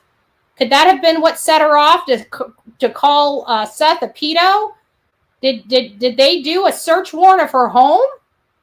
I'm interested in finding out if anybody sees any posts on social media from any of the neighbors. I'm very interested in those posts, those public posts on public social media. I'm definitely interested in those if anybody can find one way or another about whether their house and property were searched. That'd be interesting. This would be the first we would have heard about it. But he did make the suggestion to law enforcement, so it's important to note. It's important to note that. And it's a good suggestion, by the way. But that said, new information appeared shortly before the time of this video's writing. I first saw it through the Court TV YouTube channel, in which host Julie Grant presented CCTV footage from the Texas Roadhouse where Sebastian was last seen by anyone outside of his immediate family. And that was on Sunday, February 25th, 2024. Appearing as a guest was former FBI Jennifer Coffindaffer, who was there to give some of her opinions on the video. We need an applause button, because I wanted to hit an applause button for Jennifer Coffindaffer. I like Jennifer Coffindaffer. I know these naysayers out there criticize her, but she is a retired FBI agent. I'm sorry, but her experience, she's got a lot of experience. She's not going to have a crystal ball into these cases, because these cases are very unique, as many of us know. These are not cookie cutter cases, right? These are, cases where their experience and their education will come into play in helping them decipher what is truly going on. Her experience of knowing, what steps the FBI may or may not be taking at this moment. Those are things that I look at Jennifer Coffindaffer for. I don't expect her to. She's only giving her opinion. People are trying to say that she's giving fact. What? When she says this is the facts, those are the facts. When she's talking about her experience and what she thinks is happening, that's her opinion. She shouldn't have to say, oh, by the way, my opinion is. You should know when she says, well, when you look at this, this is how this, that's opinion based. And I appreciate her opinion, just like I appreciate Laura Lodge's opinion. It doesn't mean I'm going to agree with them 100%. Hell, I can guarantee they don't agree with Bullhorn Betty 100%. But I can appreciate their work. And I think we all should. But I love watching Jennifer Coffindaffer every opportunity I see where she's going to be going live. I try to pop in there. I try to show her support. I hope my audience does as well. This stuff is difficult, y'all. Doing this kind of work is a difficult job. You guys see the battering that we go through just to, cover these cases. So. The video displays Katie taking pictures of Sebastian as he eats and then sending them to... And remember, I just want you guys to ingrain this photo, because she just took a picture of him. And remember, she says, or maybe it was the stepfather on ET's channel that said she sent these photos to me to show me he ate all of his food. Look in that bowl. That bowl is still full of food. So that in and of itself does not make sense to me. If she was taking a picture of him, showing him eating his food, and the reason why they couldn't show this photo here to the world is because he was eating food at the time. Clearly, he was not eating food when this particular picture was taken. It looks like it would have gotten the whole great frontal feature of Sebastian. The difference is this child is not smiling. This child does not look happy. Even though we've been told for 9 stinking months that it was the best day that he had, and not a smile on this poor boy's face out of the best day he had. But every single one of the photos that we see, we know this boy smiles and enjoys life. Why wasn't he enjoying this? He doesn't look like he's enjoying himself. Someone. It's not clear who, and it seems that these pictures were never handed over to the police. Then, in another segment of the footage, shown in a different video but from the same source, Cathy can be seen looking around the room as if searching for somebody. Could be looking for the waiter, but she spends a full 15 seconds kind of slowly scanning each corner of the room. And I want to let you know, this machine right down here, you see this machine that's sitting on their table? People told me at the Texas Roadhouse Grill, you only have to hit a button on that machine to call for your waiter or waitress. Trying to analyze that probably wouldn't be scientific, but if you look at it, it's odd. And Coffindaffer's assessment focused on that behavior, as well as unreleased footage in her possession, which might give some credence to someone else watching him. Basically, she found the whole thing a bit peculiar. Now, the implication here, if we are saying it's weird the way Katie's looking around the room, would be that she is expecting to see someone, and that someone could be involved in the disappearance. And if that's the case, it screams human trafficking, which is a surefire way to make sure nobody ever finds out how abusive Chris truly, allegedly, was. Now, just to be clear, I am not making any sort of accusation here. I don't think there is sufficient evidence to say that Chris and Katie Proudfoot trafficked Sebastian. I don't want to put that out there. That is not my argument. But given Seth's claims that Chris and Katie allowed Sebastian to be abused by an older boy at least once without pressing any charges, you do have to wonder. Once again, not making any claims, not making any allegations. This is all opinion based off of the information that I have found. And from what I found, according to Seth, the Proudfoots claimed that the boy who did it was 13 and therefore too young to be prosecuted. The only problem with this is that there is no such law in California where the offense took place. In fact, not only was there no such law at the time that this occurred, but a 2018 law actually specifies that this is one of the few crimes for which even children under the age of 12 can be prosecuted. Wow, under the age of 12. So they just did nothing to the abuser of Sebastian Waindrake Rogers. His mother was too much of friends with the boy's mother to hold the boy accountable for abusing Sebastian. In any case, the Sumner County Sheriff's Office has since released a statement regarding one specific rumor about the aforementioned CCTV footage, in which they said that an individual in a green hoodie captured on the outdoor cameras has been interviewed and that there is no evidence linking them to Sebastian's disappearance. Okay, this is something that somebody told me about because I'm like, oh no, they were cleared. The green shirt hoodie person, you guys heard me say that on here. They were clear. They've been looked into, have nothing to do with it. We are kind of sus over it, but law enforcement doesn't. They didn't say the person was cleared. And somebody told me before this Lore Lodge came out, I think it was earlier yesterday or maybe the evening before, but they reminded me, you keep saying cleared. Green hoodie person has not been cleared. If you listen to the language, it's the same exact language that they used for the lights video. You know? So green hoodie could still be play. I want you guys to hear how Lore Lodge said that. It's the same exact wording for the lights video. I'm going to go back 15 seconds. Office has since released a statement regarding one specific Listen. rumor about the aforementioned CCTV footage, in which they said that an individual in a green hoodie captured on the outdoor cameras has been interviewed and that there is no evidence linking them to Sebastian's disappearance. Isn't that pretty similar to these videos have no evidentiary value? Definitely, I misunderstood. I personally believed green hoodie gal was cleared. And I have been corrected twice, one by one of our audience members and now by Lore Lodge.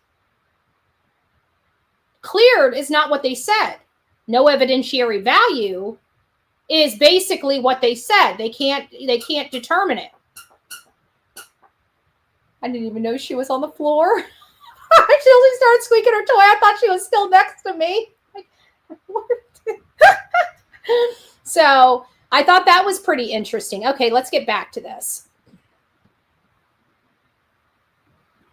If it's the person I think it is, he or she seems to have had some sort of verbal interaction with Katie as the two squeezed past each other in the parking lot. If it's who I think it is. Listen, I missed this. What the hey? Maybe I was so intensely listening, I didn't hear this. This is all, I swear it sounds like I'm listening to it for the first time, but I'm not. I heard this last night. I've stayed on for the full 3 hours of this. So rumor about the aforementioned CCTV footage in which they said that an individual in a green hoodie captured on the outdoor cameras has been interviewed and that there is no evidence linking them to Sebastian's disappearance. Listen. If it's the person I think it is, here. If it's the person I think it is. So even Lore Lodge is not convinced. There is no evidence linking them to Sebastian's disappearance. If it's the person I think it is, he or she seems to have had some sort of verbal interaction with Katie as the two squeeze past each other in the parking lot. And as soon as this person passes Katie, they throw their hands up in kind of like a leave me alone gesture. The thing is, while a lot of the attention on the internet, the rumors, all of that was focused on this individual in the green hoodie, and could this person have anything to do with Sebastian's disappearance? What I saw looking at that video was that this person was standing by their car when Katie walked up, and then Katie appeared, from what I can see in the video, it looks like she just starts berating this individual about standing there, which to me is the interesting part there is Katie's behavior, the way that she interacts with this stranger, especially after you watch this video where she doesn't really look like she's interacting with Sebastian over dinner, except for a few moments where she scolds him a little bit. But then again, the problem here is that this is a 40-minute dinner they had, and only about 4 minutes have been released of this footage. So it would behoove those in possession of the full tape of their time at the restaurant to provide it to the public so that more people can analyze the entire thing rather than just what one investigator finds to be relevant. I agree with that statement. Now, one last thing that I came across was actually from May, buried deep inside of an interview with a channel called Cluminati, about whom I have absolutely nothing nice to say. Let's listen to that again.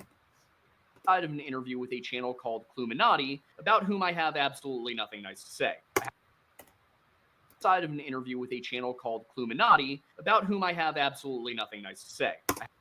I'm sorry, I don't think that can ever get old. Inside of an interview with a channel called Cluminati, about whom I have absolutely nothing nice to say. I'm sorry. It got stuck. My play button got stuck. I'm so sorry about that, y'all. You know, it's like that creepy little thing that Nick did where he popped his video into my show just sporadically and I couldn't stop it, you know? And apparently my rewind button on this clip seems to be a little stuck. I'm sorry. I mean, it's a live show, folks. It happens. It happens. I can't be blamed for everything. Finds to be relevant. Now, one last thing that I came across was actually from May, buried deep inside of an interview with a channel called Cluminati, about whom I have absolutely nothing nice to say. Inside of an interview with a channel called Cluminati, about whom I have absolutely nothing nice to say. Inside of an interview with a channel called I'm done. About whom I have absolutely nothing nice to say. I fixed the haven't had button. a chance to listen through the entire 7.5 hours of the live stream, though I have already come across a few points where Chris reiterates lies covered in our. I cannot speak today. Chris just lies, and they're the same lies that we've told in our other previous videos. Okay. It happens. It happens. Don't worry. I get tongue-tied too. Hey, that's what I'm trying to say. Anyway, thankfully, a channel called Shay's Safe Space did watch. Look at that, Shay's Safe Space. The Lore Lodge appreciates your work. Now, that is a feat to have right there. I know Shay's Safe Space comes in here, here and there, and just, kudos to you, because if he can't stand Cluminati and snatches your segment just so he can have his talking point, good for you. Good for you. Here's to Shay's Safe Space. All right, let's get back to it. All right, I couldn't help it. I had to do it. Now, one last thing that I came across was actually from It's the rewind button. deep inside of an interview with a channel called Cluminati, about whom I have absolutely nothing nice to say. I haven't had the chance to listen through the entire 7.5 hours of the live stream, though I have already come across a few points where Chris reiterates lies covered in our I cannot speak today. Chris just lies, and they're the same lies that we've told in our other previous videos, okay? That's what I'm trying to say. Anyway, thankfully, a channel called Shay's Safe Space did watch the entire stream, and she caught something big. At one point during the interview, Chris tells the panel, we have a 15-year-old autistic child that is missing, and unfortunately, the best part about it is he has managed to do this without any evidence left behind whatsoever. That is the most unique thing about this case. If you want to catch it for yourself, it's around 4 hours and 10 minutes into the Cluminati live stream from May 18th, 2024. And I would recommend doing so, or at least watching the video on Shay's Safe Space, because she's just a better person than Cluminati is. But anyway, the reason Shay's Safe Space, because she's just a better person than Cluminati is, or at least watching the video on Shay's Safe Space, because she's just a better person than Cluminati is. Or at least watching the video on Shay's Safe Space. Damn it, Sam, she's sticky just a better button. person than Cluminati is. Or at least watching the video on Shay's Safe Space, because she's just a better person than Cluminati is. But anyway, the reason I would suggest you do that is because the way he says these words, the way he expresses this thought, it's as if he's bragging, as if he's gotten away with something. And it compounds when you look at what he said to Smiley Stories World on March 20th of this year. Again, describing the situation as unique, Chris told the host that this is a case that literally has all of these agencies stumped, followed by, playing devil's advocate, let's say one of us was suspected of foul play. There's no way we would outdo all these agencies. And yet, this 15-year-old boy, he says, has managed to outdo everybody. Call him Houdini. And as Chris said that last part, he sounded almost gleeful. It doesn't sound like a man whose stepson has been missing for, at that point, less than a month. And he wraps the whole thing up with a bow by saying that this is a case that will go down as a research study case where they're asking the questions and looking for answers and literally nothing. Everything they try to come up with, blank. Now, I think Chris is actually right about that part. I just don't think he realizes that he's nowhere near as smart as John Ramsey, nor does he have the money to pull this off for 3 decades. The fact of the matter is, to me, the evidence suggests that someone knows what happened to that child, and in my opinion, that someone is Christopher Proudfoot. It's up to law enforcement to do the hard work now, and with the FBI involved, there is at least some hope that one day the people responsible for Sebastian's fate will be brought. Is that his name, Aiden? Well, I appreciate you, Aiden, if that's his name. I didn't know what his name was.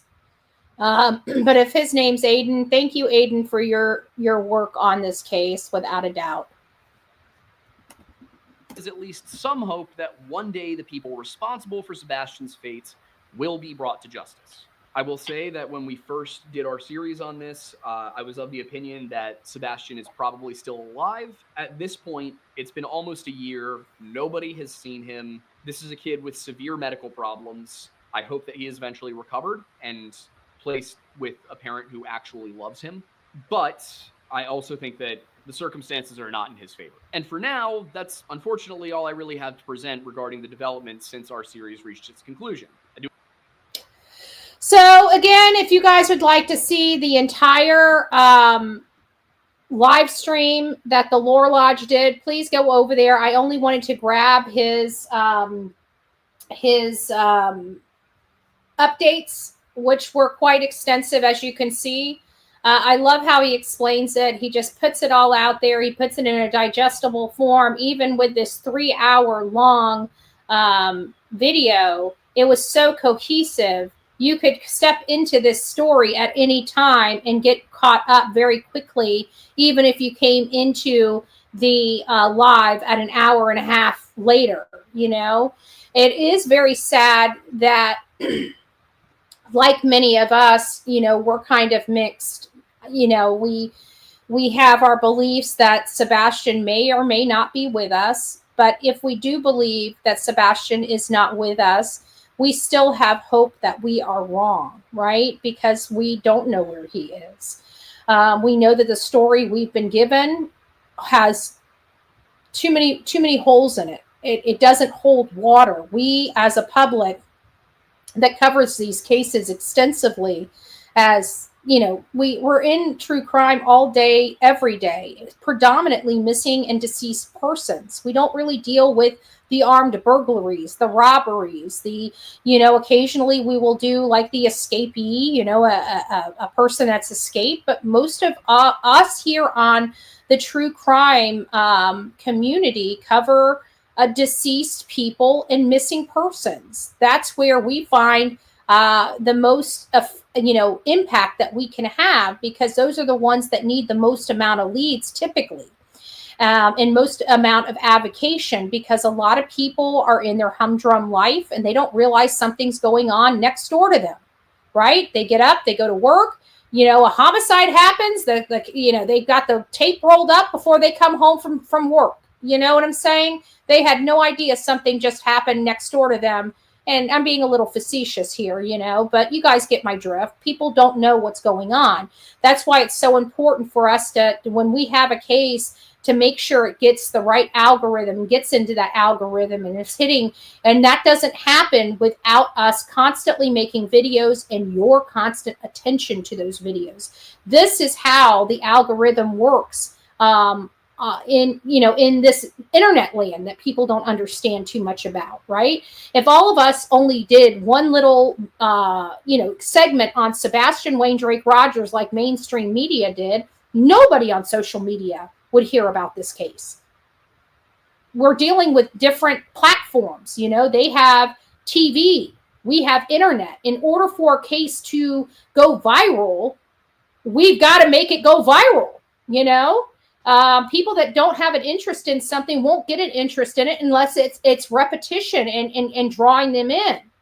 That's what we here on social media do very, very well with our audience in advocating for these cases. In all fairness, it's a win-win for both of us. I use you, right? And you use me. I use you to make sure we can advocate for these children and push these children's cases further up, or any victim that we cover on here up in the algorithm, while you use me to get information and behind the scenes footage. So it's a win-win for both of us when it comes to these true crime cases. And that's where we flourish the best in this community, and how we understand the internet and what causes these things to be picked up in that algorithm you guys don't understand work, right? It's a lot of work. That's all I can tell you. It's a lot of work. People dog us for hashtagging and all this other stuff. That's part of the process to get this out there and get key terms out there in the universe of YouTube and social media and Google and things like that. They're talking in Sumner County about how this case is a national and worldwide case that many people, trust me, this case wouldn't have been what it is without the help of social media, because running a story about this once every 3 weeks is not enough to keep the audience attached to this case. It's not enough to get us worldwide with these cases. This child, nobody knows where he could be. He could be anywhere in this world, and mainstream media can't tap into that without the help of social media. Why? Because this case would have never went up to mainstream media, a national platform, mainstream media, without the attention that social media created. And I don't want somebody like the likes of Nick Barris that doesn't understand this and doesn't understand how much work we put into making this a national case. Because if it was left to his devices, it would still be in Sumner County. Nobody would be talking about this. This case would have went by the wayside. That's the power of social media. That's the power of the true crime community. All right, guys, enough about that. You guys got your update on the Sebastian Wayne Drake Rogers case. I want to thank everybody that's here. I'm going to turn the phones on. I know we did not get our live, but as promised, I'm going to turn the phone on. We're not going to stay here very long. I'm limiting it 5 minutes. We're going to take 3 calls. That's 15 more minutes on the show. I'm about to turn the phones on. When I turn the phones on, if you're one of the 3 people that called, that can call, then go ahead and call. If you're a little upset that we are not going to be on here for an hour for calls, I do apologize for that. But I put this out there so everybody can, participate if they want to, because at the end of the day, I don't know. I just lost my camera. And they dropped my background. I do not like StreamYard anymore. I really don't. I don't like them at all. They're starting to drive me nuts. They can't keep their shit together. Let me get my background back up. I don't know why it took it. Every time it drops, it takes my background away, and I don't like it. It's got my background on here. I don't know what. Did I change? Where's my camera? Hold on. Now let me get it back. All right, there it goes. I don't know why it triggered like that. All right, guys, you guys already got it. Don't call when you're that. You dox yourselves. This is Betty. Who's this and where are you calling from?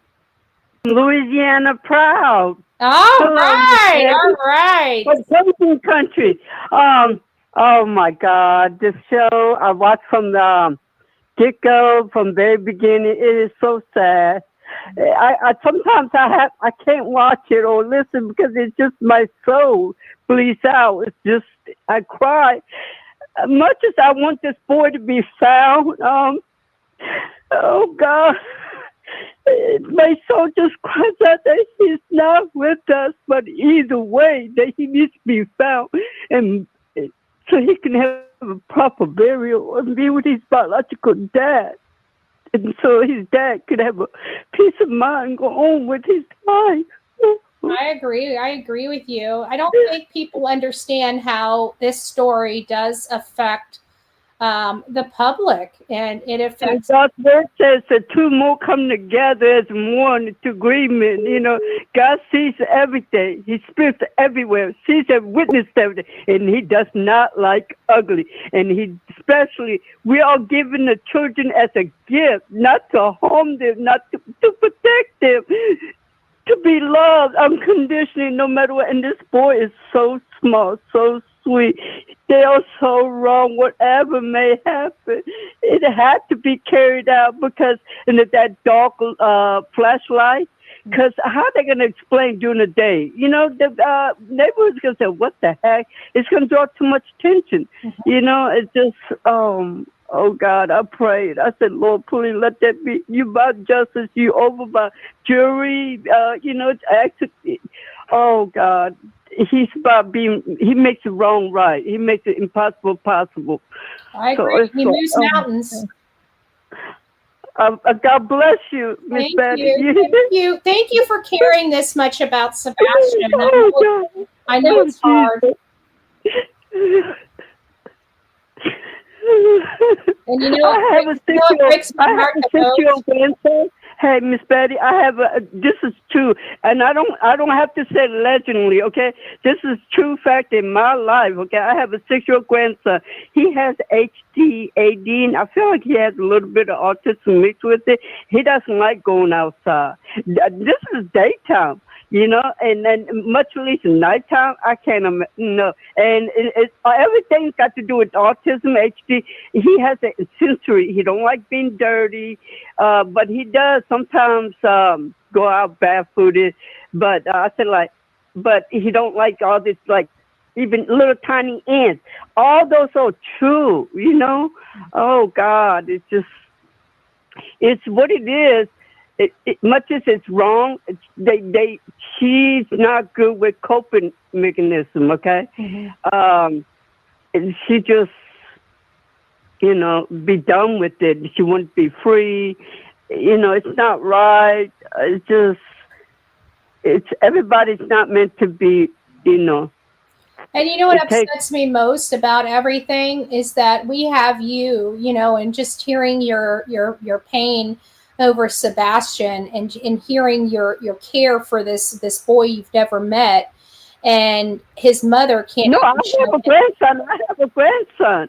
And I'm telling you from what I know, okay? I have to bribe him to go outside. You know, I said, it's not good to be inside all the time. But I said, why you like being inside so much? He said, because he said it's too noisy and he's too scared. I mean, I'm talking about daytime now, daylight. He don't like going out. I can't imagine him want to go out at nighttime, you know? Exactly. You know? Exactly. I thank you so much for God's love. God put you in the, you know, giving you a gift to do what you do, you know? God bless you. You know, God bless you. Well, I pray for you. I pray for Sebastian. I pray for all those people that are struggling. And I pray for, and I'm very gracious and thankful to all the people that are keeping him alive right now, keeping his story alive. Do you know why God give us this kids, not just kids, adults, autism, to have mercy, for us to have merciful, you know, and grace and love, fruit of love. Fruit of love is the opposite of all the hate, and, you know, it's to overcome the hate. Yeah. Those are very ones that hate that need to show love. You know, pray for our enemies. You know, love them with kindness. You know, we have to love them with kindness. You know. Yes, I agree. Yeah. I agree. Thank you for your call. I hope you call again. Don't never think me, Miss Betty. It's not I. Keep me down and keep our Almighty God up. Okay, He's the one deserve. He's the one make everything happen. Amen. Okay. Amen. Thank you. Okay. Don't give me no credit. Okay. All right. God bless you. So Bye-bye. You too. Thank you. That just, it breaks my heart because we hear people like this. Even that other girl that called in. I mean, this case is really emotional for many of us. You know, we are personally affected by this case in one shape or another. One of the things that I've said about this case from the beginning is the reason why my audience is coming, because a lot of you guys have experience. I was ignorant in autism. I was ignorant in chromosome issues. I was ignorant in ADHD or being on the spectrum. You know who helped enlighten me and who helped guide me? All of you that have the experience. You guys told me the stories about your children. You told me stories about your family. You told me stories about overcoming challenges with autism and how raising a high functioning autistic person was. You guys are the ones that informed me of all that. And so this has a personal level to a lot of people in my audience that are watching this case. And I think sometimes we forget how personal it can be. I'm opening the phones back up. We got time for two more callers. Who's going to be the next caller? Oh, let me put the phone number back up. Oops, lost the phone number too. Jeez Louise, we're hitting it out of the park today. This is Betty. Who's this and where are you calling from? Hey, this is Tracy and I'm in Tennessee. How are you doing? Oh, I am doing very well, Tracy. How are you? I'm doing okay. Are you there? Yes, ma'am. Oh, okay. I think I'm worried about those bite marks on Chris's arm. I think something happened between him and Sebastian, and I think when they was at the Texas Roadhouse, I think she was taking pictures of maybe bruises that we have seen on his neck, around his neck. Right. But I really do hope that he's still with us, but I don't think it's looking good. Yeah. And it makes me really sad. It's not looking good because of the amount of time. I mean, and it's hard to talk about it because, again, you know, I have my opinions about what I feel has happened, but I'm also, friends with Seth and very cognizant of his beliefs and his feelings. And so I try to be very, very, very respectful of those in my commentary, even though he knows how I feel and he knows my assessment. But I do agree with you in part. The timing has been too long. I pray to God he's still here, but there's no guarantees at this point. Yeah, and, you know, every time I see Seth, it just breaks my heart. I feel for him. Yeah, I think we all do. So, what did you think of the Lore Lodge's update? I mean, how are you feeling with the Lore Lodge's assessment of everything? Well, I agree with you. I agree with a lot of stuff that he says, and there's stuff that I don't agree with him. But I think that his videos were really good. I do too, and they were very thorough. You know, he's Yeah. working it just like many of us are working it. And in all fairness, when we get to what happened to him, I mean, we're theorizing a lot. You know, whether he walked out of the home, what happened to him, what does the car play into all of this? What do the flashlights play into all of this? What do the cameras play into all of this? You know, we know something bad happened. We just don't know what it is yet. Yeah. But I hope when they start searching again, I'm in East Tennessee. I live around Knoxville, and I have been wanting to go down there and start help y'all search, and I've not been able to get down there. But I hope the next time y'all search, I can get down there and help and meet you guys. Yeah, Tracy. Well, the good news is it sounds like At Night and Dog are going to be ramping up search efforts in the spring and the summer to search for Sebastian, and they're calling on 5,000 to 10,000 people. So I will keep you guys. I know that this is going to be way coordinated. I'm sure it's going to be broke out in teams, and you know, I'd like to be a part of this massive search effort, but I'll keep everybody on the show up to date when that will potentially happen. Well, that's good, because I'd love to come and help. Me too. Me too. But I appreciate everything you do, Betty, and I hate that you get so much hate on here, and I get so mad when people say crap about you.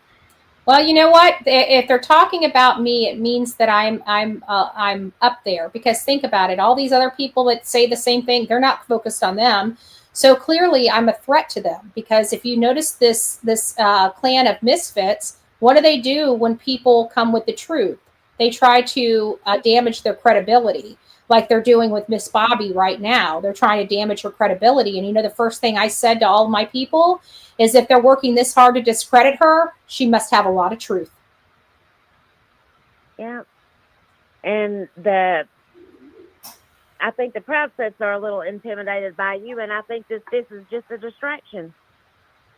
Well, I get to the bottom of stuff, and I don't let things really hold me back. I follow the law the way the law is written.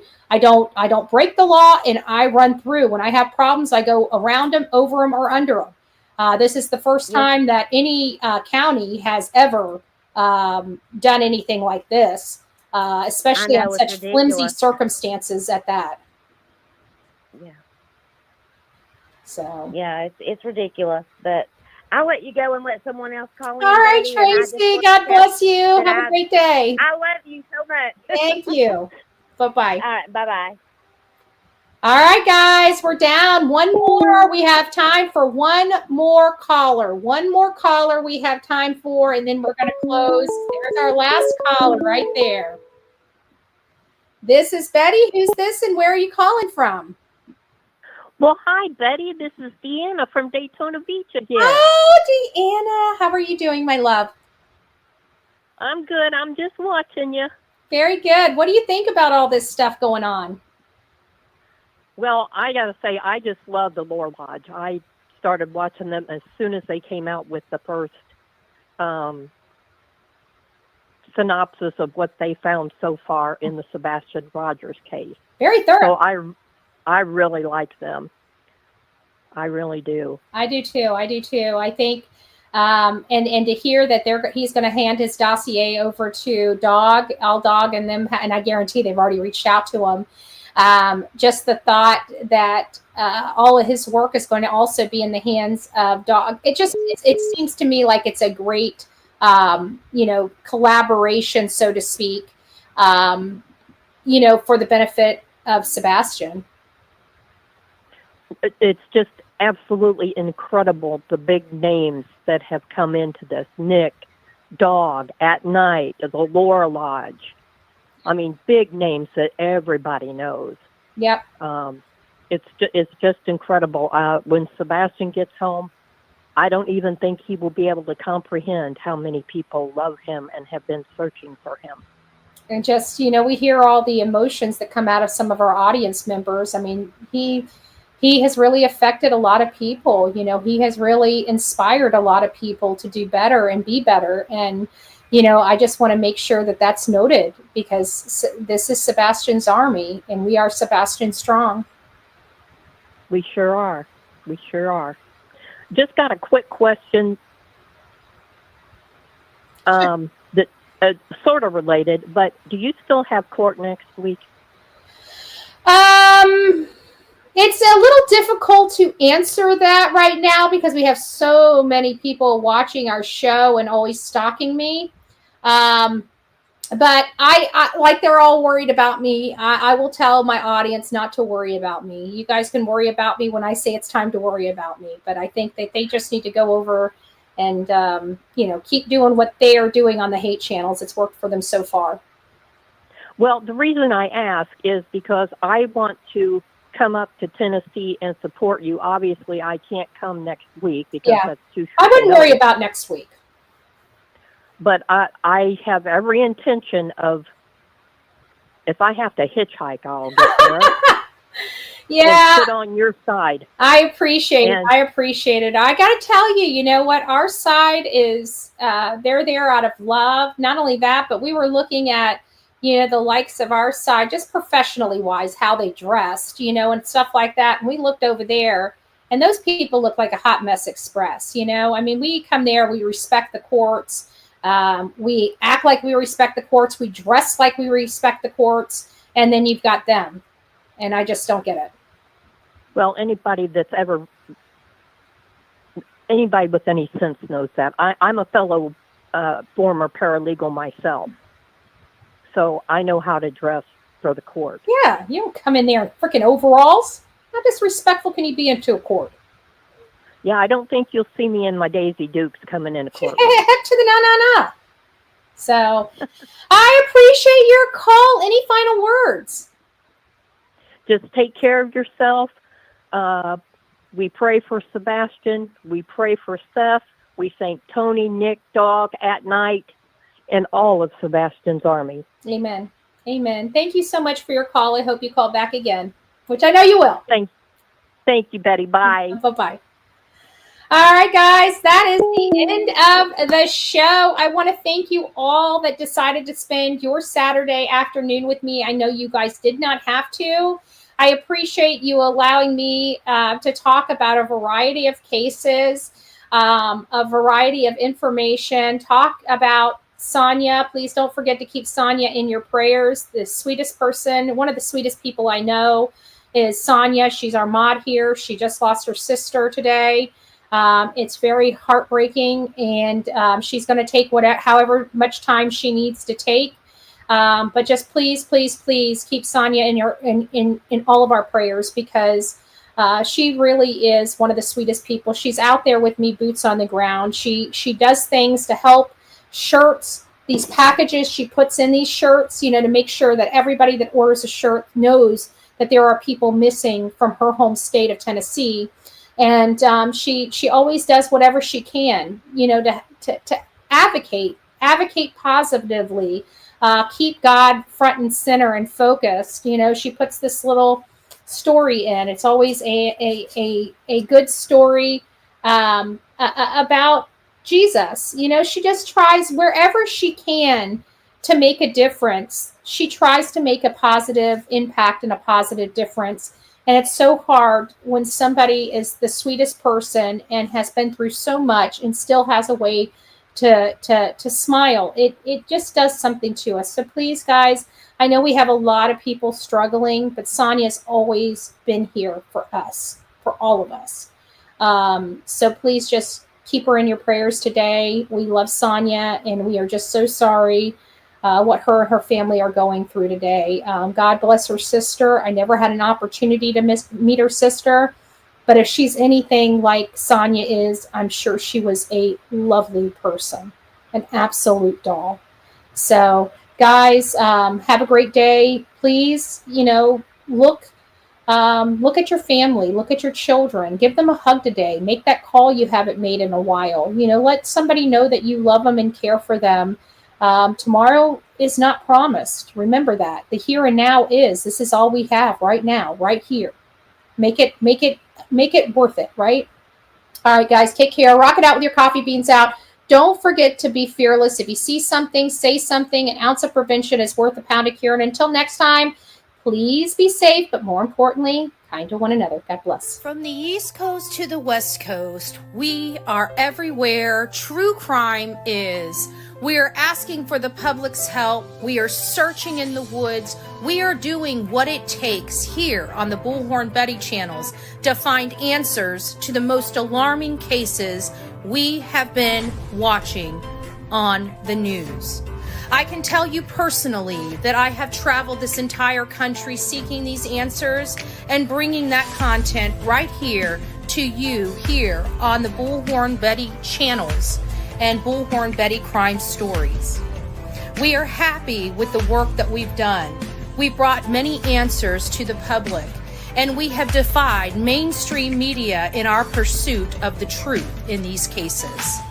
We will continue to work, we will continue to fight for these victims, and we will continue to tell their stories here on my channels. Welcome to the Bullhorn Betty brand of channels and the Coffee Club. Thank you for your love, thank you for your support, and more importantly, thank you for allowing me to bring these victims' stories to each and every one of you, advocating for each of these victims. God bless you, God bless America, and more importantly, God bless our victims.